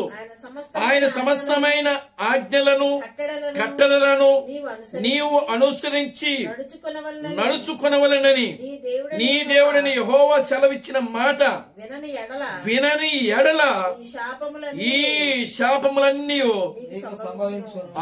ఇక్కడ కూడా శాపాలు 10 ఉన్నాయి. 10 ఆశీర్వాదాలు ఉన్నాయి, 10 శాపాలు. కనుక దేవుడి యొక్క వాగ్దానాలను నమ్మి వాటి యందు విశ్వాసం ఉంచి పరిపూర్ణమైన నమ్మకం కలిగి ముందుకు సాగితే ఆ దీవులన్నీ కూడా వస్తాయి. దేవునామానికి మహిమ కలుగునుగా. హల్లెలూయా. ఏ మాత్రము కూడా దేవుడి యొక్క వాగ్దానాలను శంకించి అనుమానించి అవమానపరిచి నువ్వు ఎప్పుడైతే శంకిస్తున్నావో అప్పుడు నువ్వు దేవుని అవమానపరిచినట్టే. అవునా కదా? దేవుని నామానికి మహిమ కలుగును గాక. హల్లెలూయా. నీవు ఎప్పుడైతే వాక్యాన్ని అవిశ్వాసం ఉంచుతావో అప్పుడే నీవు నీ దేవుణ్ణి అవమానపరిచినట్లు, నీ దేవుడి పట్ల నీకు గౌరవం లేనట్లు, నీ దేవుని పట్ల నీకు మర్యాద లేనట్లు. దేవునామానికి మహిమ కలుగును గాక. హల్లెలూయా. గనుక ప్రియమైన దేవుని బిడ్డలారా గమనించండి, మనము దేవుని యొక్క వాక్యాన్ని గౌరవించాలి, దేవుని యొక్క వాక్యాన్ని ప్రేమించాలి, దేవుని యొక్క వాక్యానికి వినయము విధేయత చూపించాలని వాక్యంలో రాబడింది. దేవునామానికి మహిమ కలుగును గాక. హల్లెలూయా. ఆయన వాక్యం మనకు వినయము విధేయత కలిగి జీవించినప్పుడు ఈ దీవెనలన్నీ కూడా నీకు ప్రాప్తించును. ఆమేన్. నీవు పట్టణంలో దీవించబడతావు, నీవు పొలములో దీవించబడదు. ఏమండి? నీ పశువుల మందయు, నీ దుక్కుటెద్దులు, నీ గొర్రెలు, నీ మేకలు, నీ పశువుల మంద, నీ గంపయు, నీ పిండి పిసుకు, నీ తొట్టియు అన్ని కూడా దేవుడు ఏం చేస్తాడు? సమృద్ధిగా నీకు ఇస్తాడు. నీవు చేయి పనులన్నిటిలో కూడా ఆయన నీకు తోడుగా ఉంటాడని దేవుడు అక్కడ వాగ్దానం చేస్తా ఉన్నాడు. అక్కడ కనుక ప్రియమైన దేవుని బిడ్డలారా, దేవుని యొక్క వాక్యము పట్ల చూడండి, ఆ ఇజ్రాయేలు సంఘము ఓ దేవుడు వెళ్ళి మీరు వెళ్ళి చూచిరండి, దాని యొక్క యోగ క్షమ సమారాలు తెలుసుకొని రండి అని దేవుడు పంపిస్తే ఆ దేవుని వీళ్ళు ఏం చేస్తున్నారంటే శంకిస్తున్నారు, అనుమానిస్తున్నారు, అపహాసం చేస్తున్నారు. ఏమండి? దేవుడి స్తోత్రం కలుగును గాక. హల్లెలూయా. గేలి చేయడం మొదలుపెట్టారు.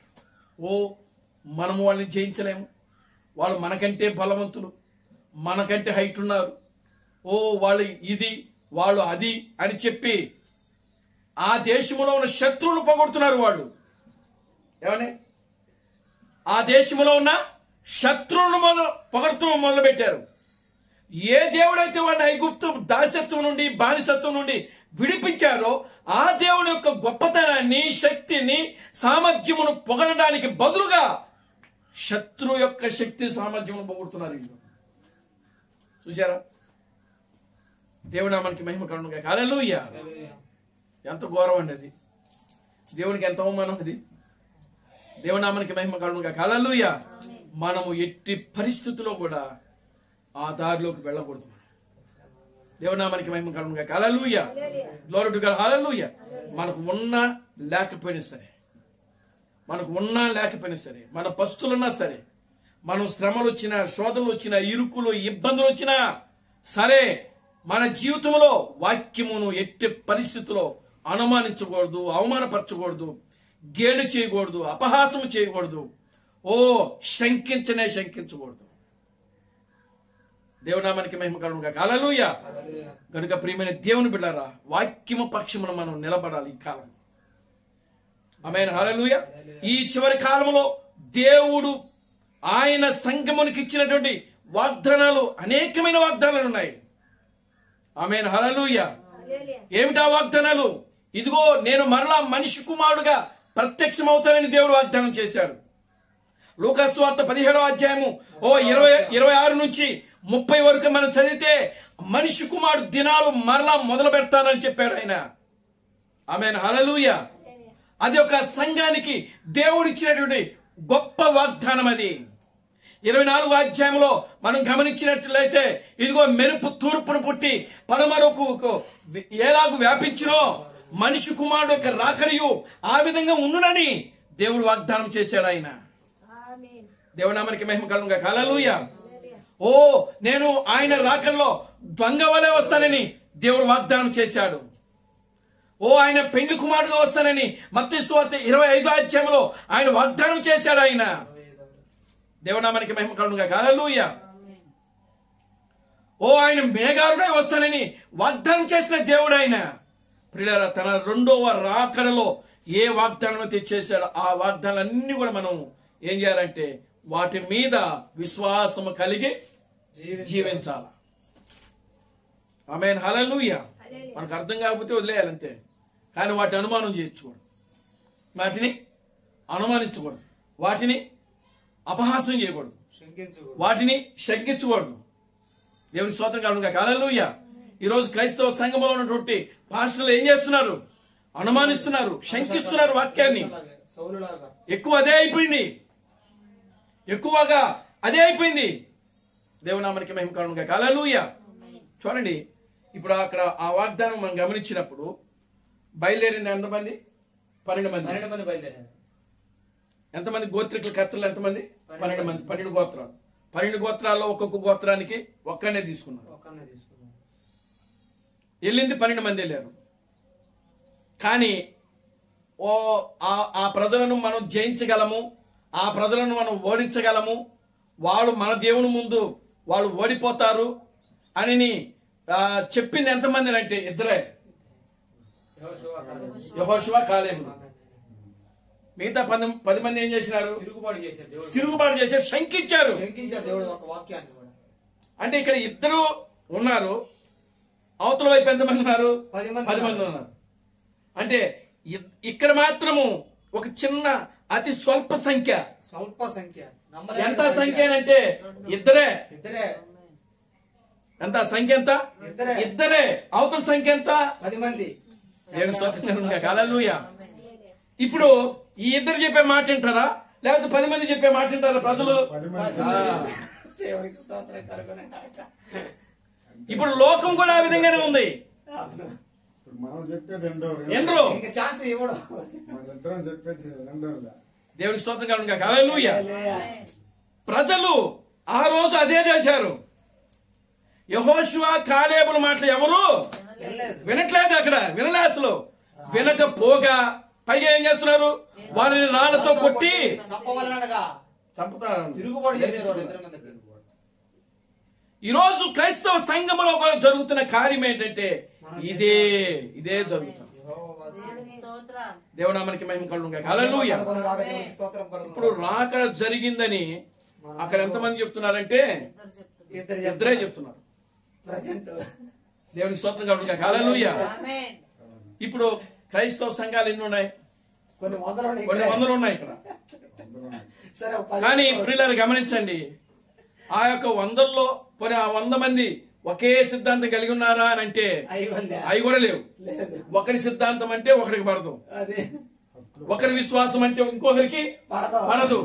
పెంతెకోస్తలు అంటే బాప్టిస్ట్ వాళ్ళకి పడదు, బాప్టిస్ట్ వాళ్ళకి అంటే సిఎస్ వాళ్ళకి పడదు, సిఎస్ వాళ్ళు అంటే లోదరన్ వాళ్ళకి పడదు, లోదరన్ అంటే మెథడిస్ట్ వాళ్ళకి పడదు. అంటే ఒకరికి ఇక్కడ ఒకరి విశ్వాసము మరొకరికి పడదు. దేవునామానికి మహిమ కలుగును గాక. హల్లెలూయా. కానీ ఈ 10 మంది ఒక దగ్గర ఏకమవుతారు. ఎక్కడ అవుతారంటే విశ్వాసాన్ని, నిజమైన వాక్యాన్ని తొక్కడానికి మాత్రం వీళ్ళు 10 మంది ఏకమవుతారు. కానీ అప్పుడే మనం ఏం చేయాలంటే విశ్వాస వీరుల్లాగా నిలబడాలి. మనం అప్పుడే నిలబడాలి. దేవునామానికి మహిమ కలుగును గాక. హల్లెలూయా. అప్పుడే ప్రపంచాన్ని ఎదిరించగలిగిన శక్తి, సామర్థ్యము దేవుడు మనకు కుమ్మరిస్తాడు. ఆయన దేవునామానికి మహిమ కలుగును గాక. హల్లెలూయా. ఎంతమంది వస్తున్నారు? రానండి.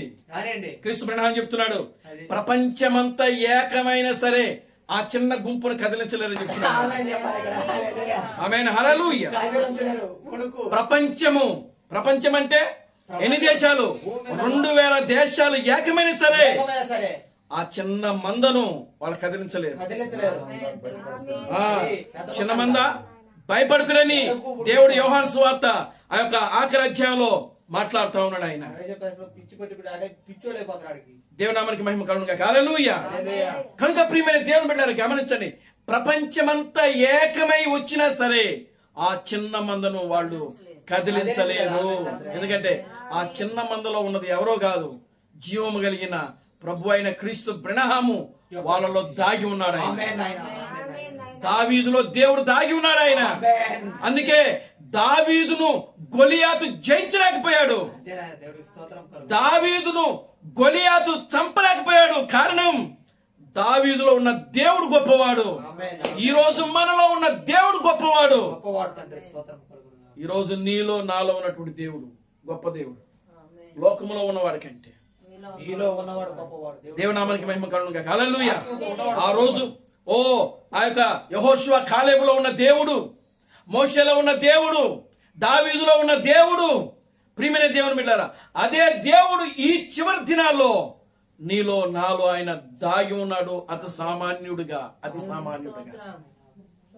దేవునామానికి మహిమ కలుగునుగా. హల్లెలూయా. ఆయన సామాన్య రీతిలో ఉన్నాడు. ఆయన మన దగ్గర కారులు లేకపోవచ్చు, మన దగ్గర బంగ్లాలు లేకపోవచ్చు, మిద్దెలు లేకపోవచ్చు, గొప్ప గొప్ప వస్త్రాలు మన దగ్గర లేకపోవచ్చు, లేకపోతే గొప్ప గొప్ప ఇల్లులు మన దగ్గర లేకపోవచ్చు, గొప్ప గొప్ప ఏసీలు మనం పెట్టుకోలేకపోవచ్చు.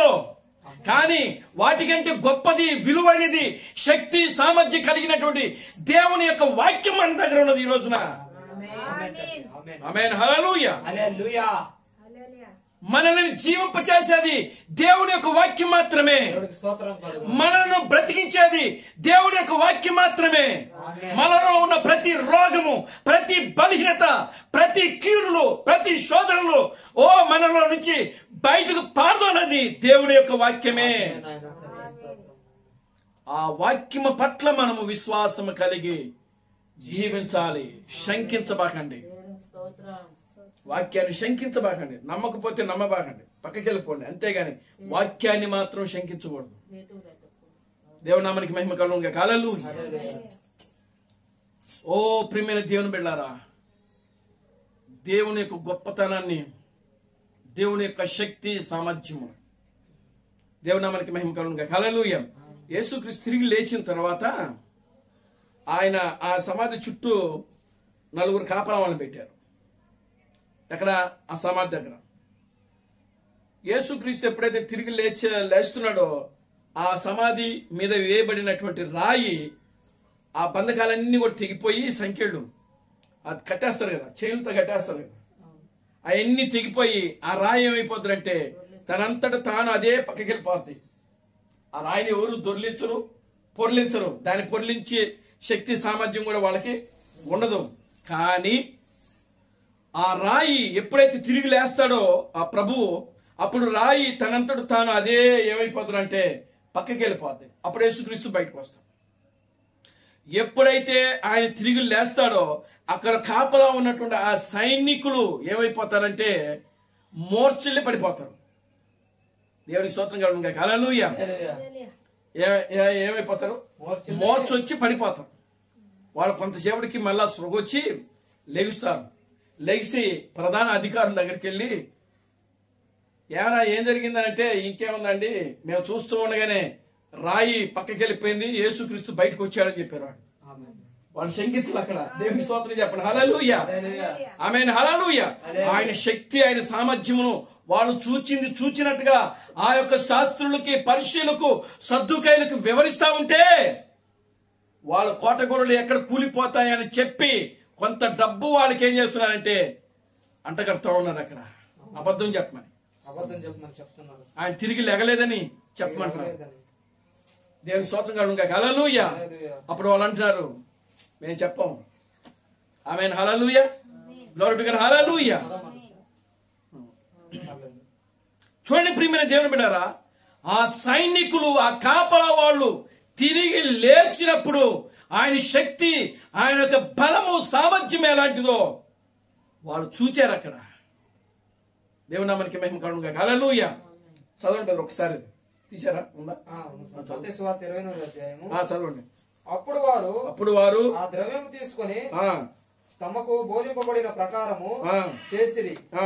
ఈ మాటలు యూదులలో వ్యాపించి నేటి వరకు ప్రసిద్ధమై ఉన్నది. వారు వెడుచుండగా 11 నుంచి చదువుతాను చూడండి, మొదటి నుంచి. వారు వెడుచుండగా కావలి వారిలో కొందరు పట్టణములోనికి వచ్చి జరిగిన సంగతులన్నిటినీ ప్రధాన యాజకులకు చెప్పి కాబట్టి వారు పెద్దలతో కూడి వచ్చి ఆలోచన చేసి ఆ సైనికులకు చాలా ద్రవ్యం ఇచ్చి మేము నిద్రపోవచ్చుండగా శిష్యుడు రాత్రి వేళ వచ్చి అతన్ని ఎత్తుకుని పోయారని చెప్పుడి. అది అధిపతి చెప్పబడిన ఎడల మేము అతని సమ్మతించపరిచి మీకేమీ తొందర కలగకుండా చేద్దామని చెప్పిరి. అప్పుడు వారు ఆ ద్రవ్యం తీసుకుని తమకు బోధింపబడిన ప్రకారము చేసిరి. ఈ మాటలు యూదులలో వ్యాపించి నేటి వరకు ప్రసిద్ధమై ఉన్నది. దేవుని స్తోత్రం కలుగునుగా. హల్లెలూయా. హల్లెలూయా. ఇప్పుడు చూడండి ప్రియులారా, ఆ కాపలా వాళ్ళు ద్రవ్యము తీసుకుని ఏం చేసినారంటే అబద్ధాలు చెప్పేశారు. అవును. దేవునామానికి మహిమ కలుగును గాక. హల్లెలూయా. వాళ్ళు ఏం చేశారు? సత్యమును అసత్యముగా మార్చుతున్నారు. కానీ యేసు క్రీస్తు అంతకు ముందే అక్కడ ఎవరితో మాట్లాడుతున్నారంటే ఇదిగో ఆ మగ్ధలేని మరియతో మాట్లాడటం ప్రారంభించారు. దేవునామానికి మహిమ కలుగును గాక. హల్లెలూయా. కానీ మగ్ధలేని మరియ తోటమాలనుకుంటుంది. లోటు హల్లెలూయా. అయితే ప్రధాన యాజకులకు అక్కడ జరిగిన విషయాలన్నీ కూడా కాపలా వాళ్ళు చెప్పారు. యేసుక్రీస్తు తిరిగి లేచాడు, ఇది వాస్తవము. దేవునామానికి మహిమ కలుగును గాక. హల్లెలూయా. దేవునికి స్తోత్రం కలుగును గాక. కనుక ఉన్నది ఉన్నట్టు చెప్పారు. ఆయన శక్తిని, ఆయన సామర్థ్యమును గురించి ఆ యొక్క సైనికులు, ఆ కాపలా వాళ్ళు, ఆ యొక్క అధికారులకు తెలియజేసినప్పుడు ప్రియులారా వాళ్ళు డబ్బు కమ్ముడిపోయారు. అది వేరే విషయం. ఇక ఆ తోమా కదా, ఆ ఇస్కరియోతు యూదా కదా, డబ్బుకి అమ్ముడుపోయి యేసును ఏ విధంగా అయితే అప్పగించారో ఈ కాపలా వాళ్ళు కూడా అదే విధంగా అప్పగించారు. అదే విధంగా సత్యాన్ని ఏం చేసినారంటే ప్రియులారా అబద్ధంగా మార్చి దాన్ని ప్రజల్లోకి తీసుకుని వెళ్ళారంట. చూడండి ప్రియులారా, ఒకవేళ వాళ్ళు ప్రచారం చేసినప్పటికీ దేవుడు 40 రోజులు భూమి మీద ఉన్నాడు అక్కడే. హల్లెలూయా. దానిని ఎవ్వరు కూడా ఆపలేకపోయారు. ఆ సత్యాన్ని ఎవరు కూడా ఆపలేకపోయారు. ఆయనని ఎవరు కూడా ఆపలేకపోయారు. సమాధిలో నుండి తిరిగి లేపబడడానికి కాపలా పెట్టారు. ఆ కాపలా వాళ్ళు ఆపలేకుండా పోయారు. ఆయన్ను సమాధి ఆయనను బంధించలేకపోయింది. మరణము ఆయనను బంధించలేకపోయింది. ఏది కూడా ఆయనను బంధించలేకపోయింది. ఆయన తిరిగి లేచాడు. ఆయన శక్తి సామర్థ్యము, ఆయన గొప్పతనాన్ని ప్రియులారా గమనించండి. ఒక పక్క శంకించే వాళ్ళు ఉన్నారు, ఒక పక్క మరో పక్క ఏం చేస్తున్నారంటే ఆయన తిరిగి లేచాడని మరలా ఆ శక్తి సామర్థ్యమును పొగిడిన వాళ్ళు కూడా ఉన్నారు. దేవునామానికి మహిమ కలుగును గాక. హల్లెలూయా. మనం ఏ స్థానంలో ఉన్నాం? శంకించే స్థానంలో ఉన్నామా, లేకపోతే ఆయన శక్తి సామర్థ్యములను ప్రియులారా పొగిడే వాళ్ళంగా ఉన్నామా? దేవునామానికి మహిమ కలుగును గాక. హల్లెలూయా. ప్రియులారా మనం చెప్పకపోయినా పర్లేదు, కానీ శంకించకూడదు. మనం చెప్పకపోయినా పర్లే, ఏం కాదు, కానీ అబద్ధం మాత్రము చెప్పకూడదు, శంకించకూడదు, అవిశ్వాసం ఉంచకూడదు. దేవునామానికి మహిమ కలుగును గాక. హల్లెలూయా. ఒక రోజున ప్రియులారా గమనించండి, నీకు ఆయన బహిరంగంగా ప్రత్యక్షమైనప్పుడు నీలో ఉన్నటువంటి అనుమానాలన్నీ కూడా ఇవి ఏమైపోతాయంటే బయటకు వెళ్ళిపోతాయి. కనుక ప్రియమైన దేవుని బిడ్డలారా, దేవుని యొక్క వాక్యమును మనము శంకించకూడదు, అనుమానించకూడదు. ఒకవేళ శంకించి అనుమానిస్తే తెగుళ్ళు వస్తాయి, రోగాలు వస్తాయి, బలహీనతలు వస్తాయి. మనం బలహీనం అయిపోతాం, రోగిష్ఠులం అయిపోతాం. దేవునామానికి మహిమ కలుగును గాక. హల్లెలూయా. కనుక ప్రియమైన దేవుని బిడ్డలారా, దేవుని యొక్క వాక్యము పట్ల విశ్వాసం కలిగి, గౌరవం కలిగి, వాక్యం అంటే గౌరవం ఉండాలా, దేవుని సన్నిధి అంటే గౌరవం ఉండాలి, భయం ఉండాలి, భక్తి ఉండాలా, వినయం ఉండాలి, విధేయత ఉండాలా. ఆ వినయము, విధేయత, గౌరవము, భక్తి లేనప్పుడు ప్రియులారా మనం ఆయన నమ్ముకొని కూడా అది వ్యర్థమే. కనుక ప్రియమైన దేవుని బిడ్డలారా, నీవు ఆయన నమ్ముతున్నావు అని అంటే ప్రియులారా మొట్టమొదటిగా ఆయనకు గౌరవం ఇవ్వాలి. ఆ గౌరవమే నిన్ను ప్రియులారా కాపాడుతూ ఉంటుంది. అదే నిన్ను రక్షించేది, అదే మనలను ఆశీర్వాదమునకు వారసులుగా చేస్తుంది, అదే నిన్ను నిత్య జీవమునకు వారసులుగా చేస్తుంది. కనుక ప్రియులారా వాక్యము పట్ల స్థిరమైన నమ్మకం కలిగి, స్థిరమైనటువంటి దేవుని యందు భయము, భక్తి కలిగి మన ఆత్మీయ జీవితంలో ముందుకు సాగుదాం. దేవుడు తన పరిశుద్ధ వాక్యమును దీవించి ఆశీర్వదించును గాక. ఆమేన్. ప్రార్థన చేసుకుందాం. దయచేసి అందరూ లేచి నిలబడదాం, ప్రార్థన చేద్దాం. హల్లెలూయా, హల్లెలూయా, హల్లెలూయా, హల్లెలూయా, హల్లెలూయా, హల్లెలూయా, హల్లెలూయా, హల్లెలూయా, హల్లెలూయా, హల్లెలూయా, హల్లెలూయా. మమ్మలను మిక్కిలిగా ప్రేమించిన మా మంచి తండ్రి, జీవం గల దేవుడా, జీవాధిపతి, నిన్న నేడు నిరంతరము ఒకటే రీతిగా ఉన్న మా పరమ తండ్రి, నా ప్రభు అయిన బ్రహ్మ క్రీస్తు నీ పవిత్రమైన పాదాలకు వందనాలు, స్తుతులు, స్తోత్రములు ప్రభువా. నిశ్చయముగా నా తండ్రి, ఈ యొక్క సాయంకాల సమయంలో మరలా నీ వాక్యాన్ని ధ్యానించుటకు నాయన, ధ్యానించుటకు ప్రభు. ఓ నీ వాక్యాన్ని తలపోసుకోవడానికి ప్రభు, నీ వాక్యాన్ని నెమరవేయటానికి నాయన అవును. మీరిచ్చిన ఈ మంచి అవకాశం బట్టి మీకు వందనాలు. విత్తబడిన ప్రతి వాక్యము కూడా నాయన మా హృదయాల్లో ఫలించున్నట్లు సహాయం చేయండి. మేము ఎక్కడ కూడా నీ వాక్యమును ప్రభు శంకించుకున్నట్లు, అనుమానించుకున్నట్లు ప్రభు నాయన నీ వాక్యము పట్ల భయము కలిగి, భక్తి కలిగి నాయన, విశ్వాసము కలిగి, వినయము, విధేయత కలిగిన మా ఆత్మీయ జీవితంలో ముందుకు సాగే కృపను మీరు మాకు అనుగ్రహించండి ప్రభు. ఇక్కడ కూడున్న ప్రతి బిడ్డను దీవించి ఆశీర్వదించండి. ఈ సాయంకాలపు దీవులతో నింపండి నాయన. మీకు వందనాలు, స్తుతులు, స్తోత్రం ప్రభు. ఓ నిత్యముగా నాయన మా ప్రియులు నా తండ్రి, నీ దాసుడు ప్రభు ఇజ్రాయెల్ గారి కుటుంబాన్ని, ఓ ఇజ్రాయెల్ బ్రదర్ను, ఆయన భార్యను, వారికి ఇచ్చిన 2 కుమారులు, వారి కుటుంబాన్ని దీవించండి, ఆశీర్వదించండి ప్రభు. వారికి ప్రతి అవసరతలు మీరు తీర్చండి ప్రభు. నిత్యముగా నాయన నీ కుమారుడు కూడా సంపూర్ణమైన వాక్యం యొక్క ప్రత్యక్షతలోనికి మీరు నడిపించినందుకే మీకు వందనాలు, స్తుతులు, స్తోత్రం. నిత్యముగా నాయన నీ బిడ్డ నాయన విశ్వాసం కలిగి ఇంకనూ నాయన ఓ నీలో ముందుకు కొనసాగిపోయేటువంటి ఆ శక్తి సామర్థ్యముతో నీ కుమారుని అభిషేకించండి ప్రభు. అదే విధంగా ఆయన కృపాలు కుటుంబాన్ని, ఆయన భార్యను, వారికి ఇచ్చిన 2 కుమార్తెలు, ఈ చిన్న కుటుంబాన్ని కూడా మీ చేతులకు అప్పగించుకుంటున్నాను. ఓ నీ బిడ్డలు కూడా నాయన ఇంకనూ పరిపూర్ణంగా నాయన నీ వాక్యమునకు లోబడిన అతని వినయము, విధేయత అనుగ్రహించి, ఓ ప్రభాదుగున అతని సంపూర్ణమైన వాక్యం యొక్క ప్రత్యక్షతను అనుగ్రహించిన నీలో ముందుకు సాగుటకు నీ కృపను దైత్యమని విశ్రలో ప్రార్థిస్తున్నాను. ఓ ప్రభు ఆయన చేస్తున్న పనులు కూడా మీరు తోడుగా ఆయన యొక్క తల్లిని దీవించి ఆశీర్వదించండి. ఓ ప్రభు ఇక్కడ కూడిన ప్రతి బిడను పేరు పేరు చొప్పున దీవించి ఆశీర్వదించండి. అన్ని విషయాలు నీ కృపను దాయించండి. సమస్త ఘనత మహిమను మీరు తెచ్చుకోండి. జీవం కలిగిన నా ప్రభు అయిన బ్రహ్మ క్రీస్తుని సర్వశక్తి కలిగిన నామములో ప్రార్థించి స్తుతించి వేడుకొనుచున్నాము. ఆమేన్. అందరూ కూడా 2 చేతులు పైకెత్తి కోరస్ పడుకుందాం. Christ Branham never fails. Christ Branham never fails. Christ Branham never fails in thee. Hallelujah. Hallelujah. Christ Branham never fails in thee. He's coming very soon. He's coming very soon. He's coming very soon in thee. Hallelujah. Hallelujah. He's coming very soon in thee.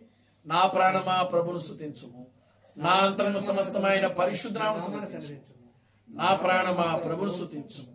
ప్రభు అయిన క్రీస్తు బ్రహ్మ చేసిన ఉపకారములలో దేనిని మరువకము. ఆమేన్. ఆమేన్. రాజులకు రాజుగా, ప్రభువులకు ప్రభుగా, పెండ్లి కుమారుడుగా తెర మీద ప్రత్యక్షము కానున్న ప్రభు అయిన బ్రహ్మ క్రీస్తు యొక్క కృపా సమాధానం ఇక్కడ కూడిన ప్రతి బిడ్డకును ఈ ప్రపంచములో 7వ దూత ఎస్ థామస్ గారిని క్రీస్తుగా అంగీకరించి, క్రీస్తు బ్రహ్మే దేవుడు, క్రీస్తు బ్రహ్మే రాజులకు రాజు, క్రీస్తు బ్రహ్మే ప్రభువులకు ప్రభు అని నమ్మి విశ్వసించి ఆరాధిస్తున్న ప్రతి బిడ్డకును ఇప్పుడును సదాకాలము తోడై నడిపించును గాక. ఆమేన్. ఆమేన్. ఆమేన్. అందరికీ వందనాలు. ప్రభు మిమ్మల్ని దీవించి ఆశీర్వదించును గాక. ఆమేన్. ఆమేన్.